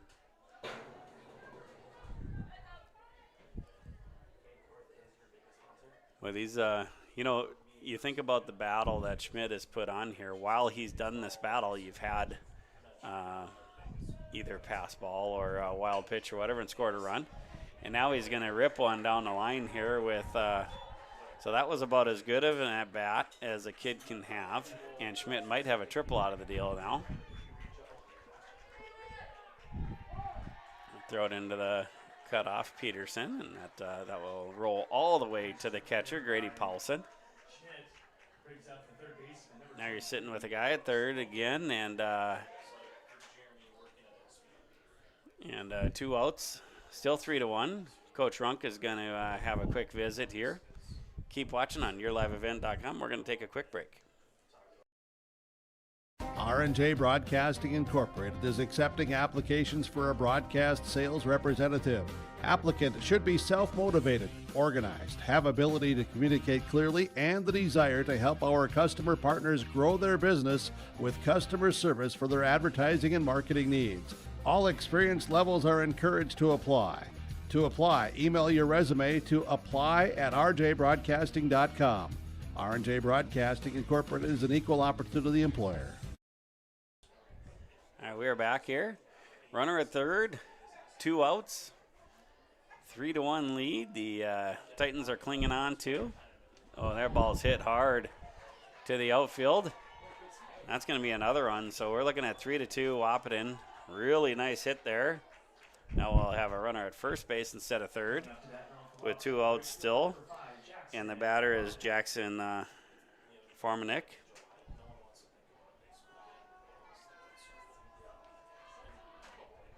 You know, one thing I'm impressed with, and I think it speaks to some of the coaching that you've talked about for the year and all the extra practices and all the extra games. The Wednesday night splitting teams evenly so they both get a decent amount of games all year, or more than a decent amount of games, actually quite a bit. You think of, you have 18 kids for Casselton. Wahpeton has 10. So in the second game, you're really starting a lot of folks that didn't start in that first game, and I don't think I think it's kind of split, a little bit differently. I don't think it's, necessarily, hey, all your first guys are in the first game and all your second guys are in the second game.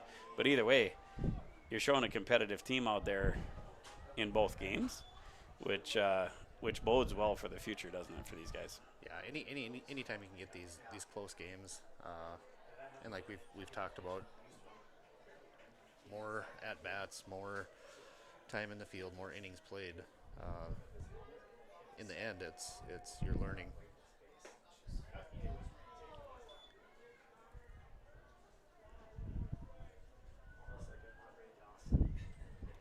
I'll have to pull up Game Changer here and see where Connor's at. He's like you say, he's just had a really good game all the way around. Really good doubleheader, I should say. So.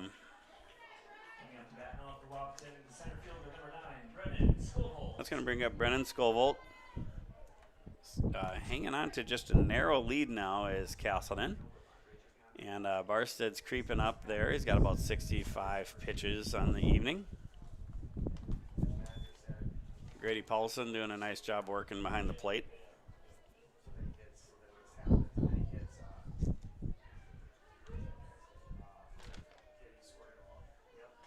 Nice pitch. You know, and I think one thing that we've seen in this inning, Wahpeton's hit it. You know, they've basically forced this. They've done a nice job hitting. I don't think it's been as much Casselton shooting themselves at the foot as it has been just Wahpeton going out and getting a couple runs. Is that what you've been seeing? They've had some good base running, so that's a huge part of it is you know, listening to your coach and knowing the situation.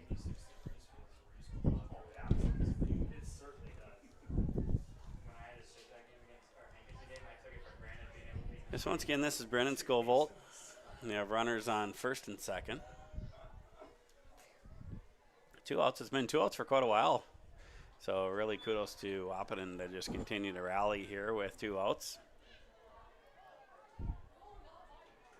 Pretty critical juncture in the game. If if you can shut it down here and keep it at a 1-run lead, you still have one more at bat than Wahpeton does.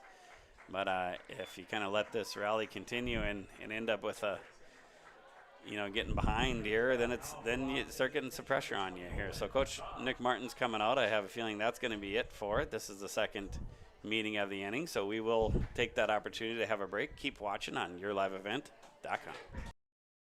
Halstead Telephone Company delivers fast broadband internet, telephone, and cable TV to residents in this region, including Halstead, Shelley, Neilsville, Climax, Fisher, Bigland, Gentilly in Minnesota, and Hillsborough, Caledonia, Gardner, and Argusville, North Dakota. Serving the area residents since 1904, Halstead Telephone continues to create a bright future for this region using 100% fiber optic technology. Service plans offer flexibility and choices, and there's local support personnel ready to help. Contact Halstead Telephone Company today. This is Chris from Agassiz Precision Ag, your local precision planting dealer. Say thank you to the farmers you come into contact with every day. They have chosen a career that is as much their deep passion as it is an absolute necessity for you and I. Spring is upon us and there will be farm equipment on the roads. Give them your patience and room to do their jobs. Trust me, they would rather be off the road working in their field than dealing with traffic. From all of us here at Agassiz Precision Ag, we say thank you and have a safe spring. Farming today doesn't always feel the same way it used to. Then again, some of it feels all the same. Maybe it isn't so much the jobs that changed, but how they get done. Now that's a different story. Everything got bigger and smaller at the same time. Insurance, accounting, and taxes can get complicated, so you need someone who's looking to keep every dollar possible in your pocket. Ag Country. Welcome back here. We KJ Vorwerk coming in, the lefty for Casselton, and 2 outs. We'll see if he can stop this rally here with the bases loaded, and 2 outs. Once again, you realize how young these guys are. While KJ was getting warmed up, there's some guys laying down, I guess, out in the outfield or something like that. That's another teachable moment for the coaches. It's just something you don't see very often at the higher level. So that gave us all a good chuckle. So here comes KJ, talented lefty, and he's talented at the plate, talented at first, and really talented on the pitching mound here too. So fun to see him up there. This is a good move by Coach Martin. Connor Barsted was wonderful, and probably wearing down a little bit, and it just gives another kid a chance to come and pitch in this environment and see how he can do coming into a tough situation. Good thing to learn. Owen Roth batting for Wahpeton. Yeah, one thing I've noticed all night tonight is these 13-year-olds pitching. They don't take their time. It's a fast-paced game. That's nice for the players behind you. It's nice for the parents. It's nice for everything, right? think it keeps you in a rhythm. Keeps really can keep the offense from getting too comfortable on you too. Full count, so a really important pitch right here, the payoff pitch. No, not quite. Just a little inside there, and that's going to tie it up. Still got 2 outs.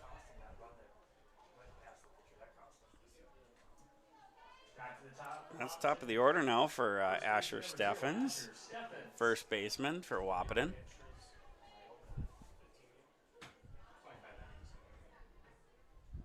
Nice pitch. That's a really nice pitch there. Yeah, I don't know if he's throwing some kind of, cutter or slider, or if he just kind of has a natural break on his ball. It seems to go from his left to right.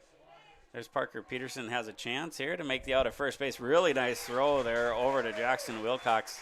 Looked pretty comfortable there. And normally you like to take the short one, but I'm not sure he gets it there because they had a good jump there, don't you think? I think he would have beat that throw, but that was a good play. Yeah, good decision there, right? So now we move to the bottom of the 4th inning. Brand new game score-wise, but once again, Titans have another at-bat compared to Wahpeton, so we'll see if they take some momentum back or if Wahpeton can keep building on it. Keep watching here on YourLiveEvent.com. At Casselton Lumber, they want to be part of every stage of your building project from the ground up. Let them assist with planning your project timeline in a way that's affordable and efficient. Casselton Lumber has everything you need to get the look you love with windows, siding, roofing, and doors. From choosing the right materials to the finishing touches, you can count on the folks at Casselton Lumber. Stop in and talk with the crew today or call 347-4471. That's 347-4471. Casselton Parks and Recreation provides a wide range of programs, activities, and community events throughout the year. From parks, facilities, shelters, and outdoor spaces, they're perfect for gatherings, recreation, and enjoying a peaceful break in nature. Enjoy Cottonwood Golf Course for a fun and challenging round of golf for every skill level. To book a tee time or to find out more about Casselton Parks and Recreation, go online to CasseltonParks.com. That's CasseltonParks.com.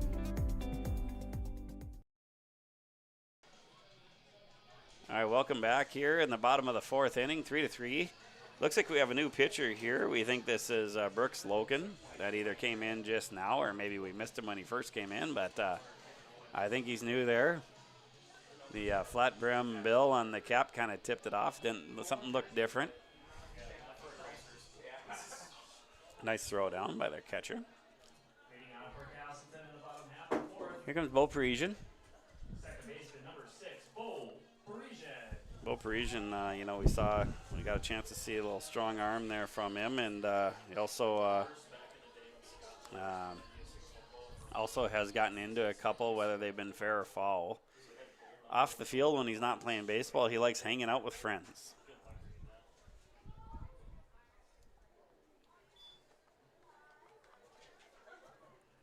It's fun to watch these. I didn't watch a whole lot of.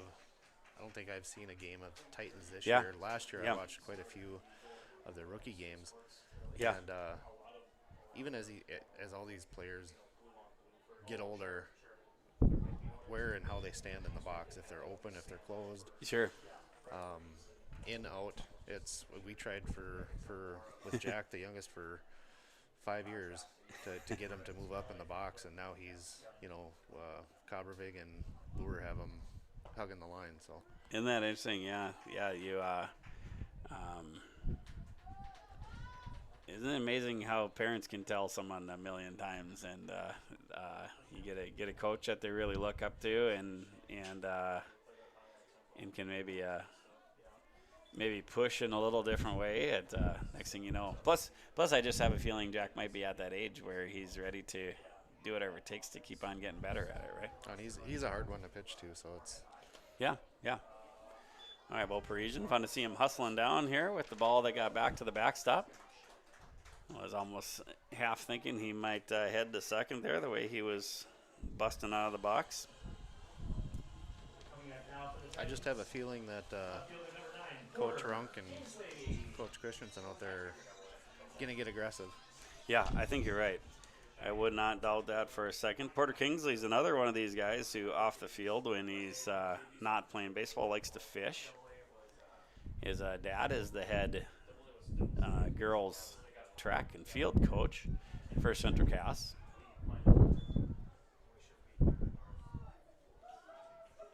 That always has a big draw if you have a parent or loved ones that are really into certain sports. That's usually a big draw for the young guys. So I wouldn't doubt if he keeps on going that route, as well as hopefully baseball and some other sports here. But it looks like he'll be fishing for sure. So Matt, you think that's a little boring for you? You don't spend a lot of time fishing, huh? No, never really was. Is Carter the biggest fisher in your family, or Jack? Yeah, probably. Okay. Of course, it seems like he gets all the ice fishing stuff and then doesn't go out. Well, now the important part is who's paying for that. Is it you or him? Oh, Depends that's a on good the day. question. I don't know. Yeah, it depends. Depends sometimes. They're ball hit hard and high. We'll see where this ends up.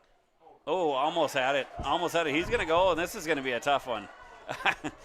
Bull figured it out right away that he better turn around. So now we got the hot bite. Oh, that's going to go. That's going to airmail him. And now Casselton is back on top. Runner on third. No outs. So that's part of our answer here of how the Titans are going to answer there. They got the lead back here right away. Now you have Parker Ostrowski coming to the plate. Parker Ostrowski, his favorite part of the season is being with friends, and his favorite thing to do off the field when he's not playing baseball is hang out with his friends. So definitely see a theme with him, and we're seeing that theme across a lot of different ages. That ball just hugged the line all the way down, and that's going to stay fair, but it is going to do a job. So hopefully they pick him up in the dugout there as he got the RBI on that ground out. And now we're back to bases clear with Benson Lukemeyer coming. Luke DeMeyer, sorry, I keep on screwing up his name. Coming here, and he hits a pop fly to shortstop. His favorite thing to do off the field when he's not playing baseball is hang out with his friends. Well, that is fun to see that almost every single at bat these kids want to hit. Yeah, and they're aggressive, aren't they? So That's a great point. Fun to see Nolan Overland choosing center field as his walk-up song. A little ode to the classics.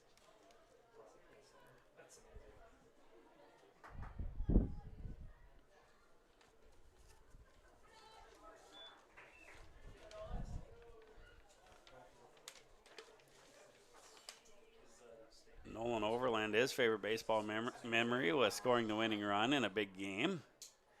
His favorite part of the season is friends and coaches.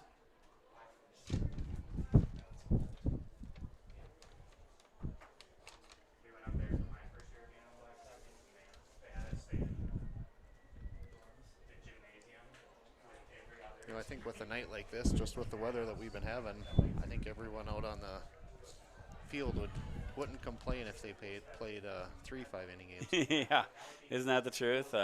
It's really been fun looking around and seeing some of the folks here. You just know them well enough to know they do not have a 13-year-old, but come to support, and whether that's a friend or just baseball in general, or like you say, it's a beautiful night and there's concessions up here and there's no gate fee, so why not, right? Why not come out and do this? It beats yard work, doesn't it?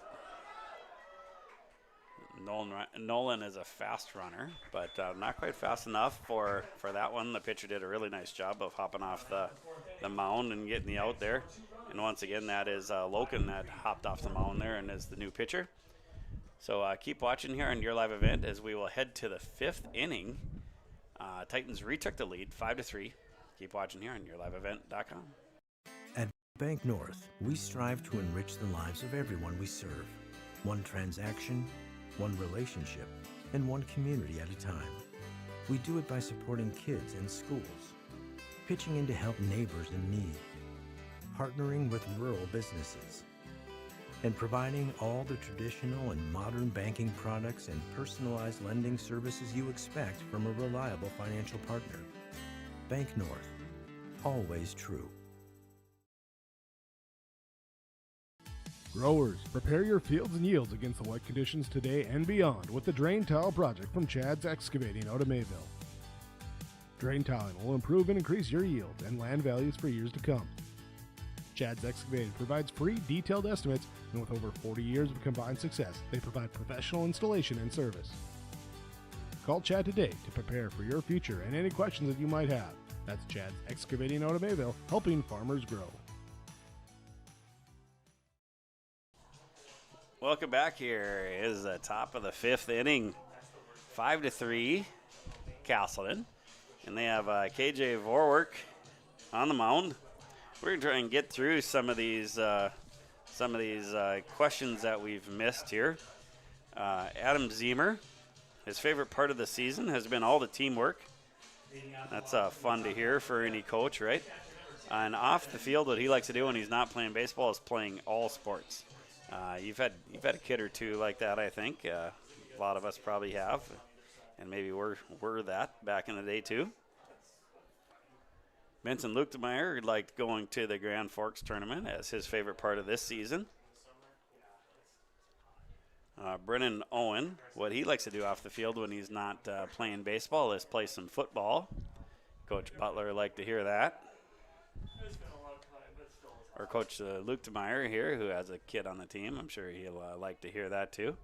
Brody King's favorite baseball memory this year was striking out 11 batters in a game.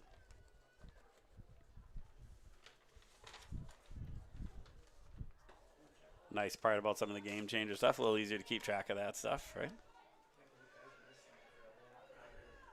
Connor Jeffrey doesn't just like eating. His favorite part of this season was hitting. So he doing a nice job up in the plate. Those are the two best things. Yeah, that's, why not? Why not, right?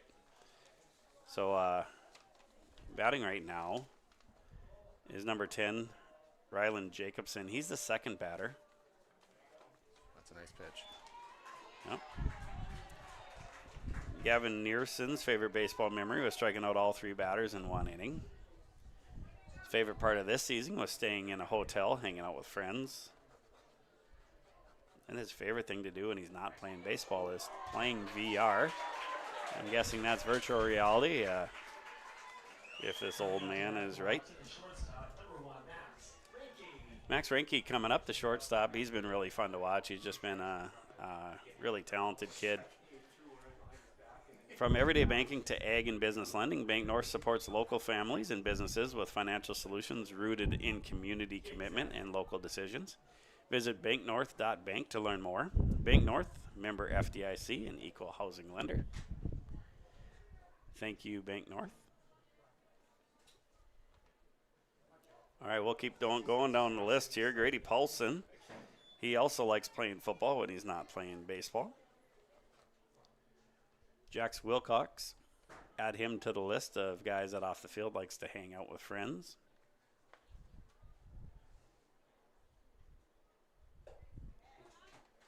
How about you? When you're not playing baseball, what do you like to do, Matt? Sleep. Like to sleep? That's good. Yeah, that's good. I thought you'd say playing VR maybe. That's not you? I rank that one up there, right up with fishing. KJ Vorwerk, the pitcher right now, he likes to hang out with friends and family. Little shout out to the family for KJ. That's nice to see. Connor Barstead, off the field, when he's not doing baseball, likes to play some hoops, spend time at the lake. There's the walk. The Reinke goes down to first base. And we are sitting here with 1 out in the top of the 5th inning. Reinke with the walk, which brings up Finn Schnell, the left fielder. That's important with a 2-run lead, of course, to get a runner on and have the guy at the plate be able to tie it up. Now, if you're KJ, you're thinking, I don't want to get that tying run on base. There's not a lot of 13-year-olds that can pop it out. Anything's possible, but you'll take your chances either way.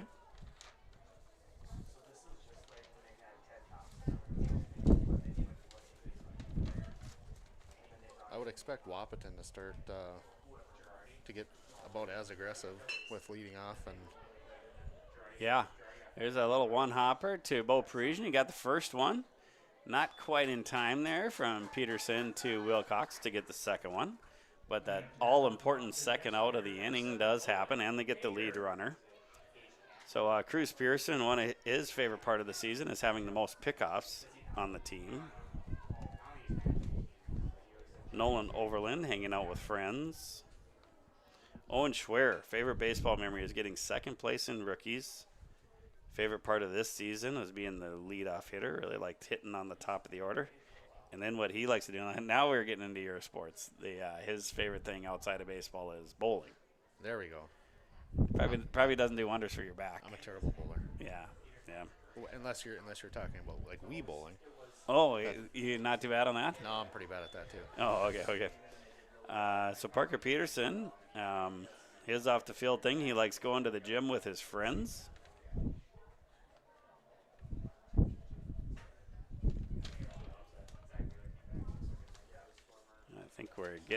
I think we got through them all now. Thanks for filling those out, and thank you for folks at home and listening to those, and hopefully you enjoyed those as much as we did. All right, now we're back all in on the game here in the fifth inning. Whoa, that one got behind him.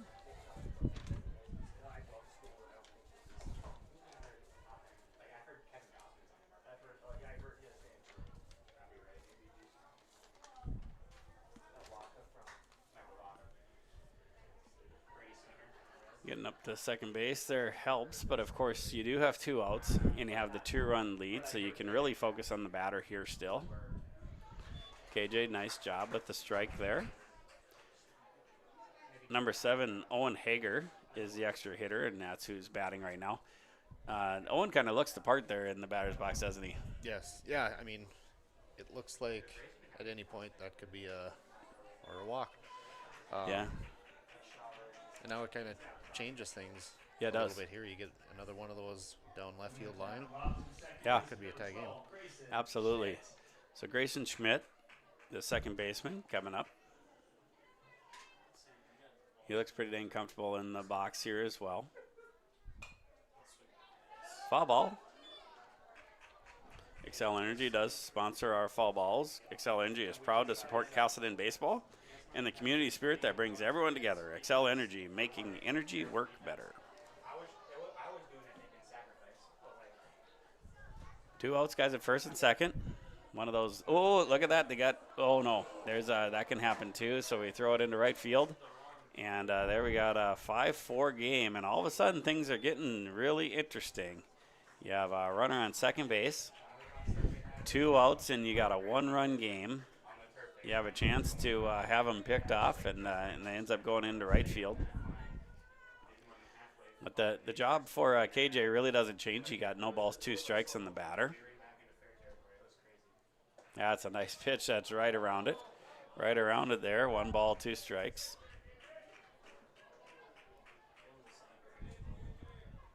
And again, even him, he gets in there and he's aggressive at batting. Yeah, no question. No question. Just like that. There's a 1 hopper to Peterson. That gets past him. So we will have a tie game here. It'll be 5-5. And now you see, like, can you really bear down now, right? Can you bear down as the pitcher here and just go and get the next one? Game is even right now. So you just go to the bottom 5th inning, you get 1 run, and you get out of it. See if you can control your emotions here. And KJ's got the huge advantage there, being a lefty. He does. And here comes Brooks Loken up, who's pitching right now. Batting here with a runner at first base in a tie game.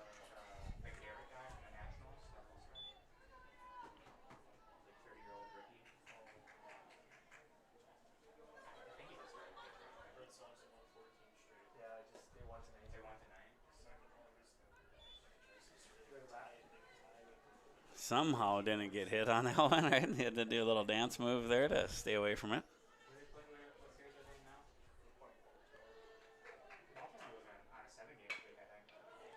Oh, nice play by KJ. Nice play there. Had to throws that over. Does get the last out.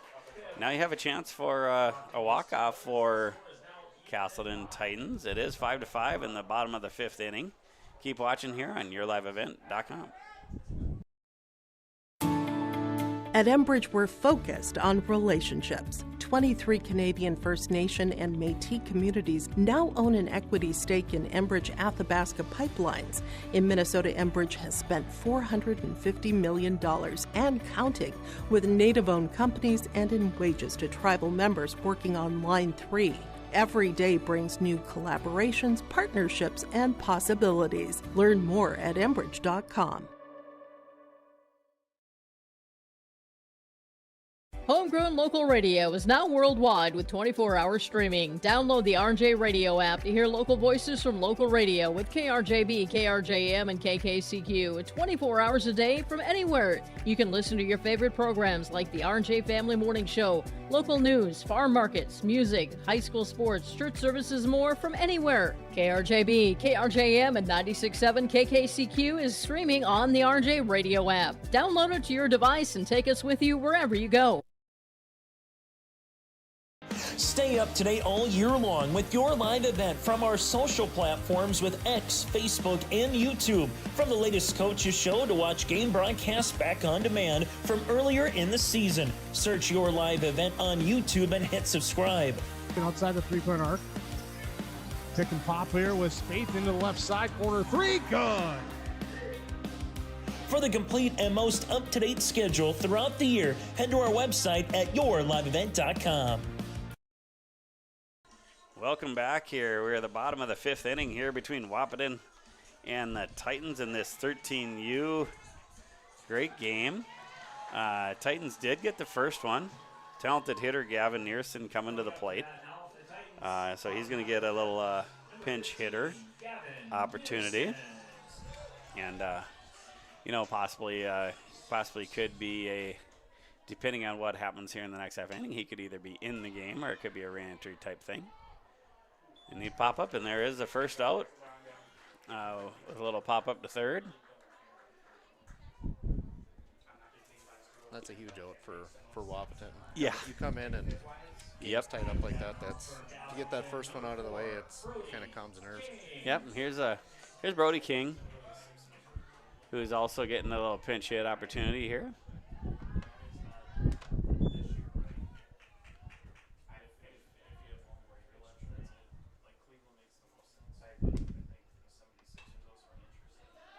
There's another foul ball there. Xcel Energy, they're committed to delivering safe, reliable energy while working toward a smarter energy future, from supporting local communities to investing in cleaner energy solutions, focused on making energy work better for you. Xcel Energy. So that one quick out, like you say, Matt, was really important for Wahpeton, and now you have another dangerous hitter up here in King. Yowzer. A lot of times you like your kids to wear one, but not in the head like that, right? So good to see him duck out of the way of that one.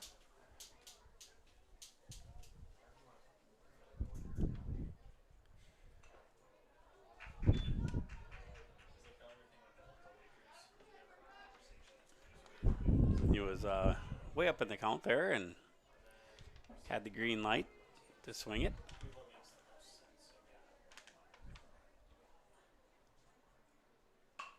That ball's hit well, not quite well enough. The shortstop's going to be able to get that one. So you got 2 outs now. Bottom of the 5th inning.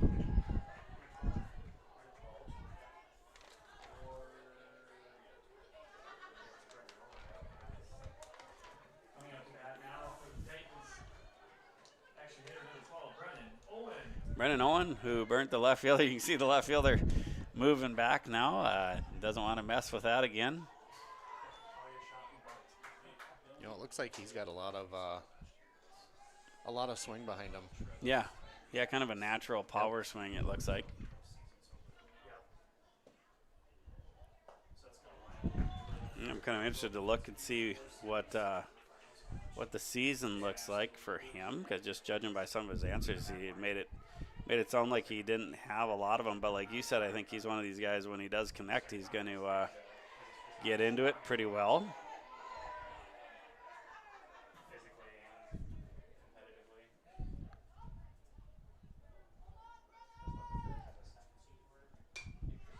There, he got one again. Is that going to get over there? It looks like he does burn him there. That's going to go past him, and he's going to get at least to second base. It's the Brennan Owen come-out party here. He's going for the cycle tonight, folks. Nice hit there by Brennan Owen. And that's going to bring up KJ Vorwerk, who really has a chance to come and turn the tide the other way, see if he can trade places with Owen there on second base. You really like to see him get over to third somehow here without another out. And well, there we got a runner. Number 13 coming in to run.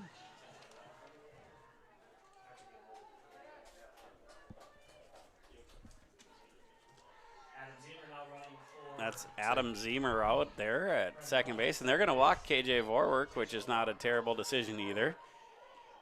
Grady Paulson, plenty of talent coming up here. So this is fun baseball. I don't care what age this is. It's fun to see the strategy. Fun to see both teams doing a little bit of checkers or chess, depending on which way you're looking at it here. Grady Paulson's a strong, fast kid. That's a dangerous at bat here for Wahpeton, but it is 2 outs too, so it could very easily turn the page right to the 6th inning, depending on what happens here. Nice block by the catcher. Really nice job back there.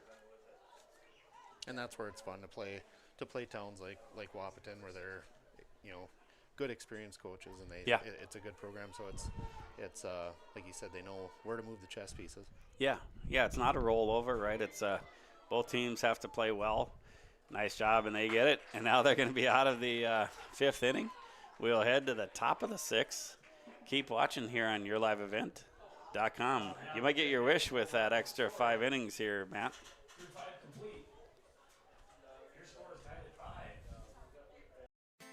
Partnership is a way of life here in the Northland. It's about pitching in to help our neighbors, making lending decisions locally, honoring long-term commitments to farmers, Main Street businesses, teams, schools, and rural communities. We're more than just a bank. We're a community partner, working constantly and diligently to enrich the lives of everyone we serve. Bank North, always true. R&J Broadcasting Incorporated is accepting applications for a broadcast sales representative. Applicant should be self-motivated, organized, have ability to communicate clearly, and the desire to help our customer partners grow their business with customer service for their advertising and marketing needs. All experience levels are encouraged to apply. To apply, email your resume to apply@rjbroadcasting.com. R&J Broadcasting Incorporated is an equal opportunity employer. Halsted Telephone. There. Welcome back here, top of the 6th inning. Well, it's getting exciting now, so we're kind of looking around and see if we have re-entries there. Just a little pinch hit and re-entry. Looks like, what do we have here? Do we have a? No, it looks like they may have came in. Is that Nearson at shortstop? And it looks like King might be at first base there. So I have a feeling some of those guys did come in. Yeah, it's a little tricky because if you don't do that and you just do it as a pinch hitter, then that kid's gone and can't be used, where now that original kid could come back in still if we need him at some point. So a little strategery that goes on here. Starting to sound a little bit like John Madden there for a second. Yep. And now we got the lights. So Coach Stagg went down and turned the lights on. So we're grateful for that. Wasn't that long ago we didn't have those either, right? Or they were in the field. That's right. Yeah, that's right. I never saw that, but I heard from a few of you guys that played here in high school. Yeah. Jackson Formanek coming up to the plate. Yeah, inside the first base dugout. There was a light on the field back in the day.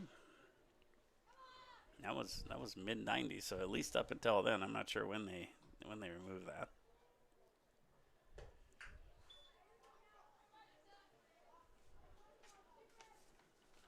Yeah, even when it was a grass field, it had gotten to be quite a bit nicer than back in those days. Really put a lot into it, so that's why it was the last one needed when you're replacing fields. So we got Formanek, who started in right field in this game. Gets that leadoff walk, the important leadoff walk. Coming up to bat, off Wahpeton, center fielder number 9, Brennan Scoholt. Now batting number 9, center fielder Brennan Scoholt.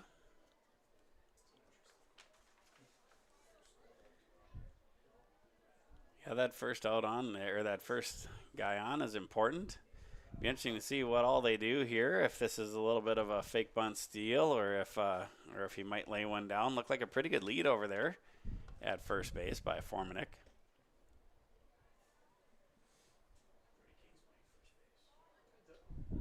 Ball got behind him, and Formanek's going to get to second.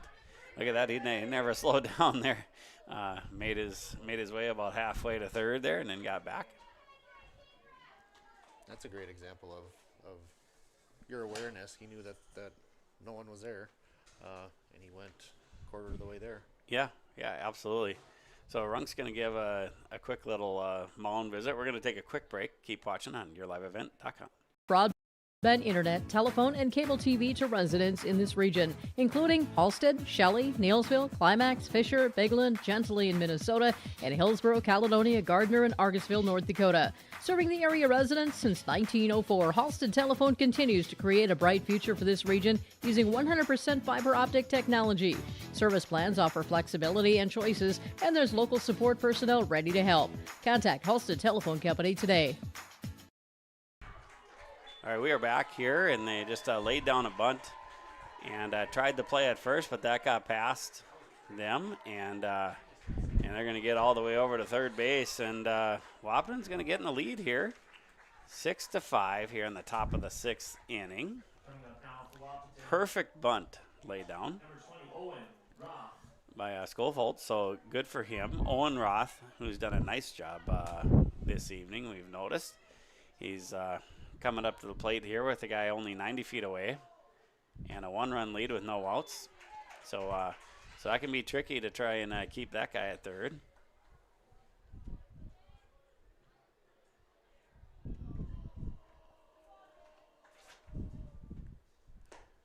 Boy, that's a great catch by Paulson there. That I don't care what age you are. That's a really tough catch that he just made there. You know, really, even tonight there hasn't been a whole lot of pass balls, so it's no. Catchers on both sides have done a really good job. Yeah, you know, part of me, I can't help but think that Grady Mueller, who is assistant coach for Coach Martin here, has helped a lot with that. He's one of the great catchers as part of the Legion program here, and we're lucky to have a handful of them. He, he's just one of these kids that just shows up, whether it's upping and coaching or playing and getting extra time in or in the weight room or whatever. He just keeps on showing up. So I wouldn't doubt that the Titans catchers are benefiting a lot from him.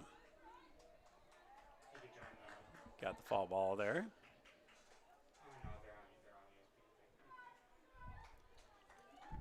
So once again, runner on third, no outs. Wahpeton has just gotten in the lead here, 6-5 in the top of the 6th inning. It looks like you're going to have to go for the out there, but no, they leave that one. And there we got one more run there for Wahpeton, 7-5. Still no outs, runner at first base.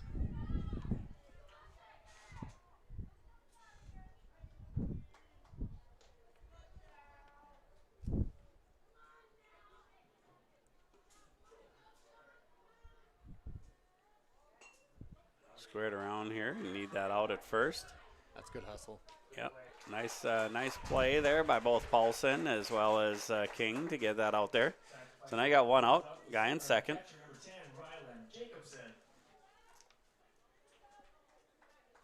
Top of the 6th inning. Once again, this is a 5-inning game, so if you tuned in late, we are playing free baseball.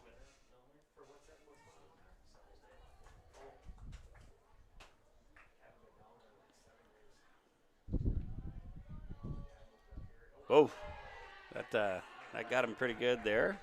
Sometimes you get a glancing one. That one didn't look like that. That one stopped dead on his, and I'm guessing that didn't feel very good. Now you do have forces, so from a pure baseball perspective, it's not necessarily a horrible thing here. And obviously you hope that kid's okay.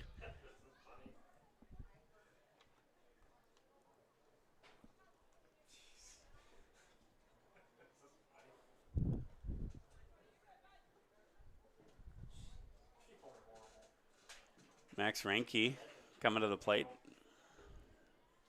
Really good player across the board here for Wahpeton. Batting 3 for them.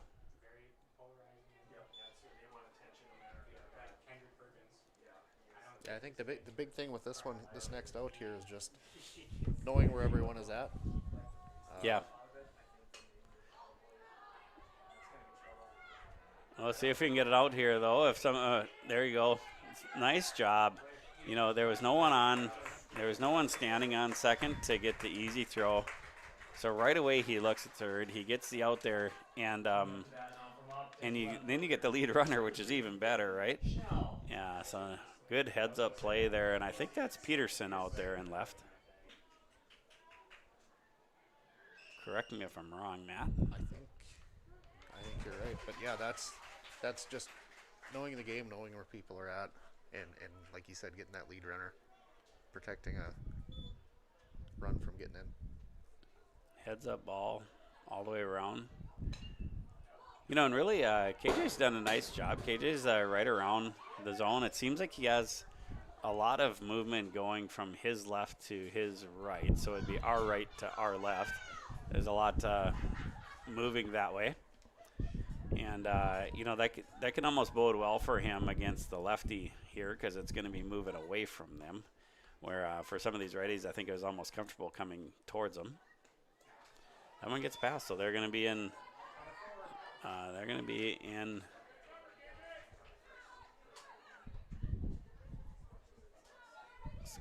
Scoring position here.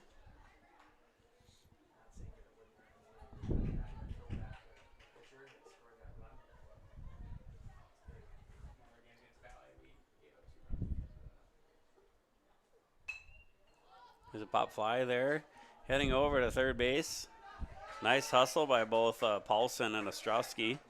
Can't quite get there. But good hustle. I think if you can keep this to a 2-run game, I think you got a good shot here in the bottom.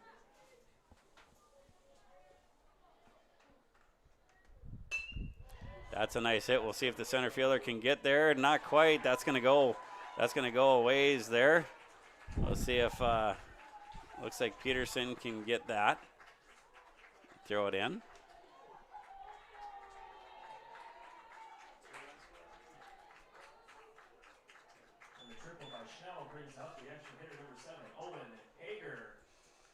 That ball was hit hard.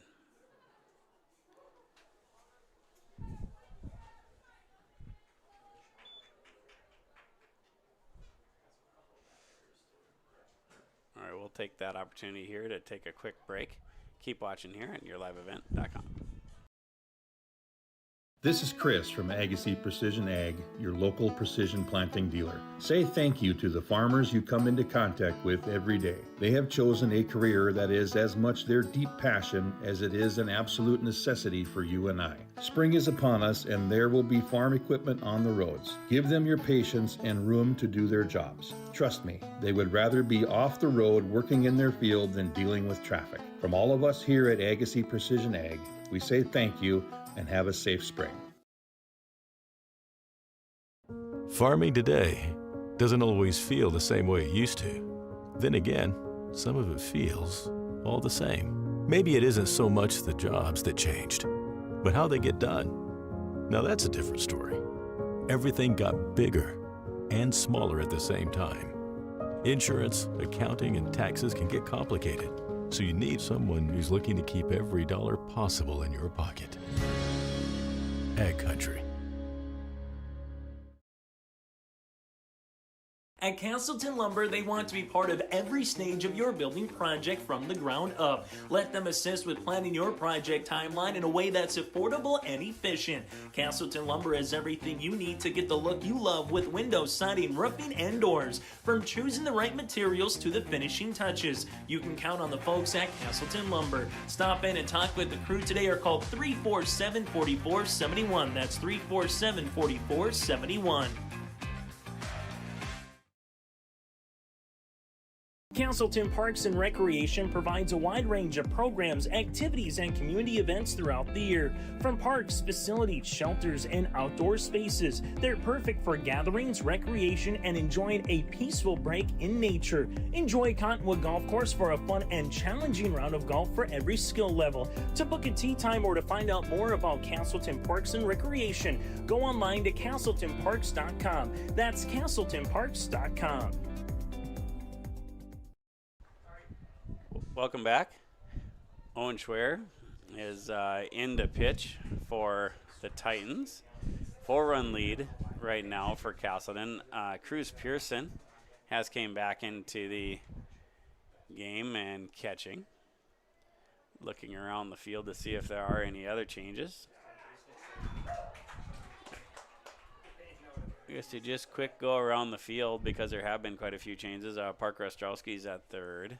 Gavin Nearson's at short. Bo Parisian is at second. Brody King is at first. And once again, Owen Schwer is pitching. And Cruz Pearson is behind the plate.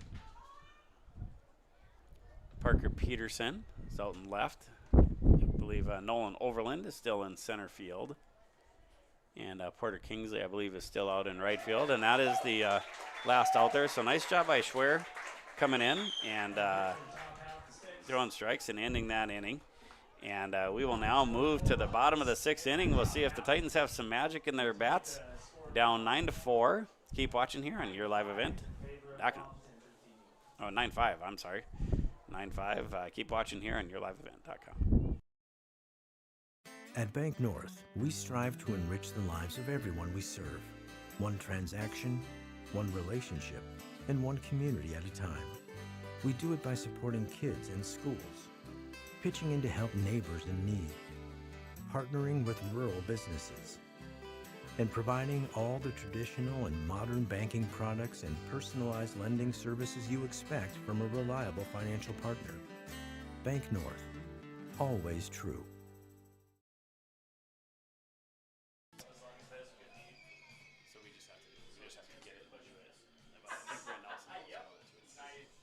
All right, we are back here. It is the bottom of the sixth inning and 4-run lead for Wahpeton. They've really kind of went off the page here in the last few innings. Nice job by them putting up 3 crooked numbers here in a row. And but there's a lot of pop in the Casselton bats like we've seen all night. See if the Titans can get going. The lights are fully being utilized right now. Definitely need them or it'd be too dark out here.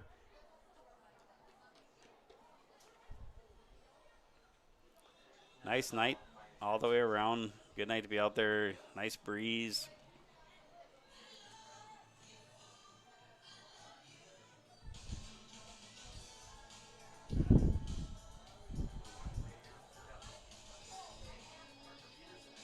Coach Christensen heading on over there to third base.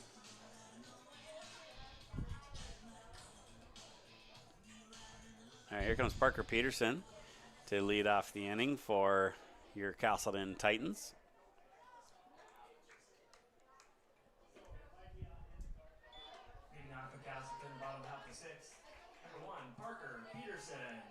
Really just need to try not to do too much here, right, Matt? Just see if you can get on base and see if you can string something together. Shake the nerves off and get runners on base. Nice play by the catcher there. Not, it's always so funny, everything that we want to do. Of course, the other side is trying to do the opposite there. So Jacobson, the catcher, does a really nice job of making that catch. Bo Parisian, as we've mentioned several times tonight, has good pop in his bat.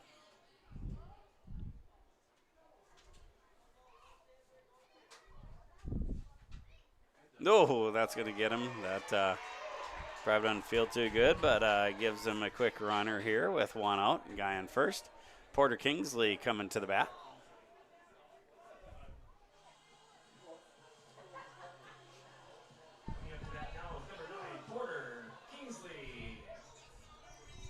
He's kind of like you talk about. He likes to be pretty close to the plate there, doesn't he? Yep. Yeah, and you got one on now, so it's you can kind of breathe a little bit and relax. And yep. Nice job by Bo there. Take the force out of play there and get yourself in scoring position. Maybe a little less important now to take a chance going to third, but definitely makes a lot of sense getting to second there.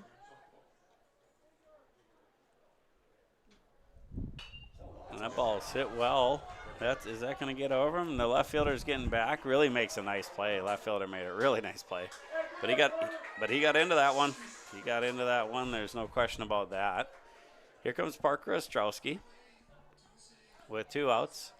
Runner at second. I think that might have been the deepest hit ball of the night. Yeah, that went a long ways. Yeah, just really like seeing, like something you mentioned earlier is they're just really aggressive, aren't they? They're not afraid to swing the bat. Nice job there, and kudos to the coaches and the players to really get comfortable doing it. But kudos to Wahpeton. Wahpeton got the last out there. Good split here tonight. These guys really treated us to a fun style of ball tonight. And we're gonna, after break, we're gonna hand out some hardware. So keep watching here on yourliveevent.com, and we'll do that after break. Prepare your fields and yields against the wet conditions today and beyond with the Drain Tile Project from Chad's Excavating out of Mayville. Drain tiling will improve and increase your yields and land values for years to come. Chad's Excavating provides free detailed estimates, and with over 40 years of combined success, they provide professional installation and service. Call Chad today to prepare for your future and any questions that you might have. That's Chad's Excavating out of Mayville, helping farmers grow.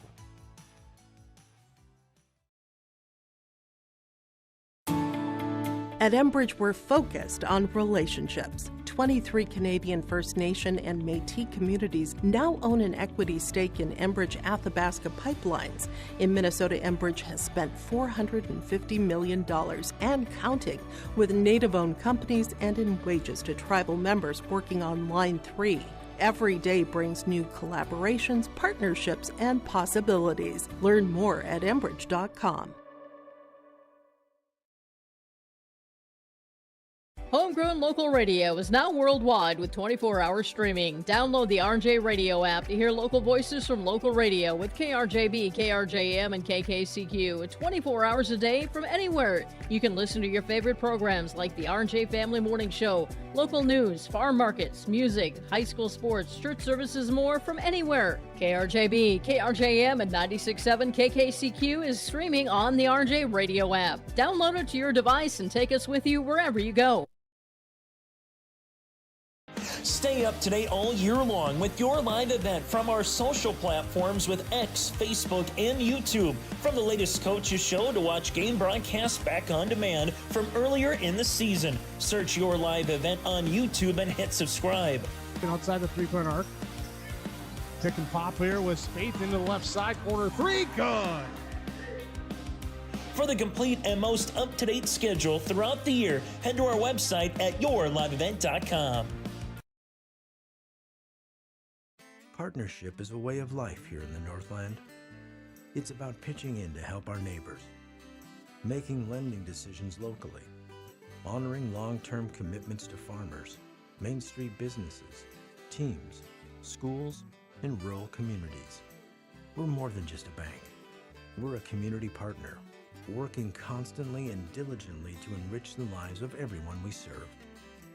Bank North, always true. R&J Broadcasting Incorporated is accepting applications for a broadcast sales representative. Applicant should be self-motivated, Organized, have ability to communicate clearly, and the desire to help our customer partners grow their business with customer service for their advertising and marketing needs. All experience levels are encouraged to apply. To apply, email your resume to apply@rjbroadcasting.com. R&J Broadcasting Incorporated is an equal opportunity employer. Welcome back. All right, and we're ready to hand out some hardware here.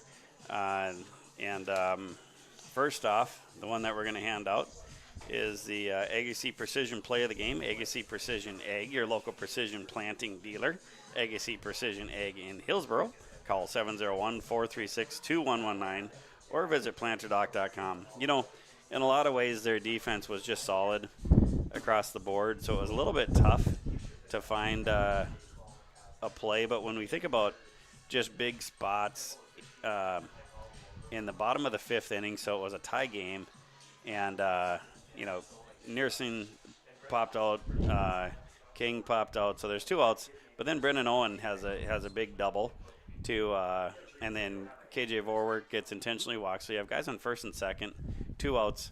And then Grady Paulson hits a good one, and pitcher Owen just really made a nice play getting over to it and getting that out there. That was really a huge spot in the game that. If one more hit there, and it probably ends up being won by Casselton, but kudos to Wahpeton getting that last out there. So that is your Agassiz Precision Play of the game. Next, we'll go to the HTC Connection of the game. Discover local reliability you can trust. Halstead Telephone. It's how to connect. HalsteadTel.com. This was kind of Brennan Owen's coming out party, so we really have to give it to him. We already mentioned the double that he had later in the game, but he had a big one earlier, didn't he? When he hit that one over the left fielder's head, and ran all the way to third. And when the ball got past him, got home. I'm guessing if he's remaking his memory now, that's probably his best memory of the year. What do you think? That's definitely getting scratched down on top memory. He was aggressive at the plate, and it showed, and it's fun to watch that pay off. I think we looked a little bit at his stats for the year, and then we looked at his how he filled out his survey, and he said like his big highlight of the year, even with all the games that they've played, is having his first hit of the year. So when you really see this really was a coming out party for him, and it's really cool to see the confidence. And like you said, you really noticed that he packs a lot of power behind his swing. So when he starts like getting some confidence and start getting into it, he could be a dangerous hitter for these guys. It'd be fun to follow him the rest of the season then, and just to see if that continues, which I would imagine that it would. Yeah, it sure seems like it, doesn't it? It sure looked legit to me. So, all right, we'll move to Enbridge Player of the Game. Life Takes Energy, Enbridge, Energy for Life, Enbridge.com for career opportunities. Owen Roth was wonderful for Wahpeton. He had 6 innings pitched, only threw 79 pitches. He gave up a few earned runs, a few walks, only 2 strikeouts. But boy, he was just really reliable, and really it just looked like he was doing whatever it took to go get him a win, didn't it? Pretty efficient pitching. It's hard to do that in 5 innings, 6 innings. It's hard to do that at any level, and remain calm. But no, very efficient pitcher.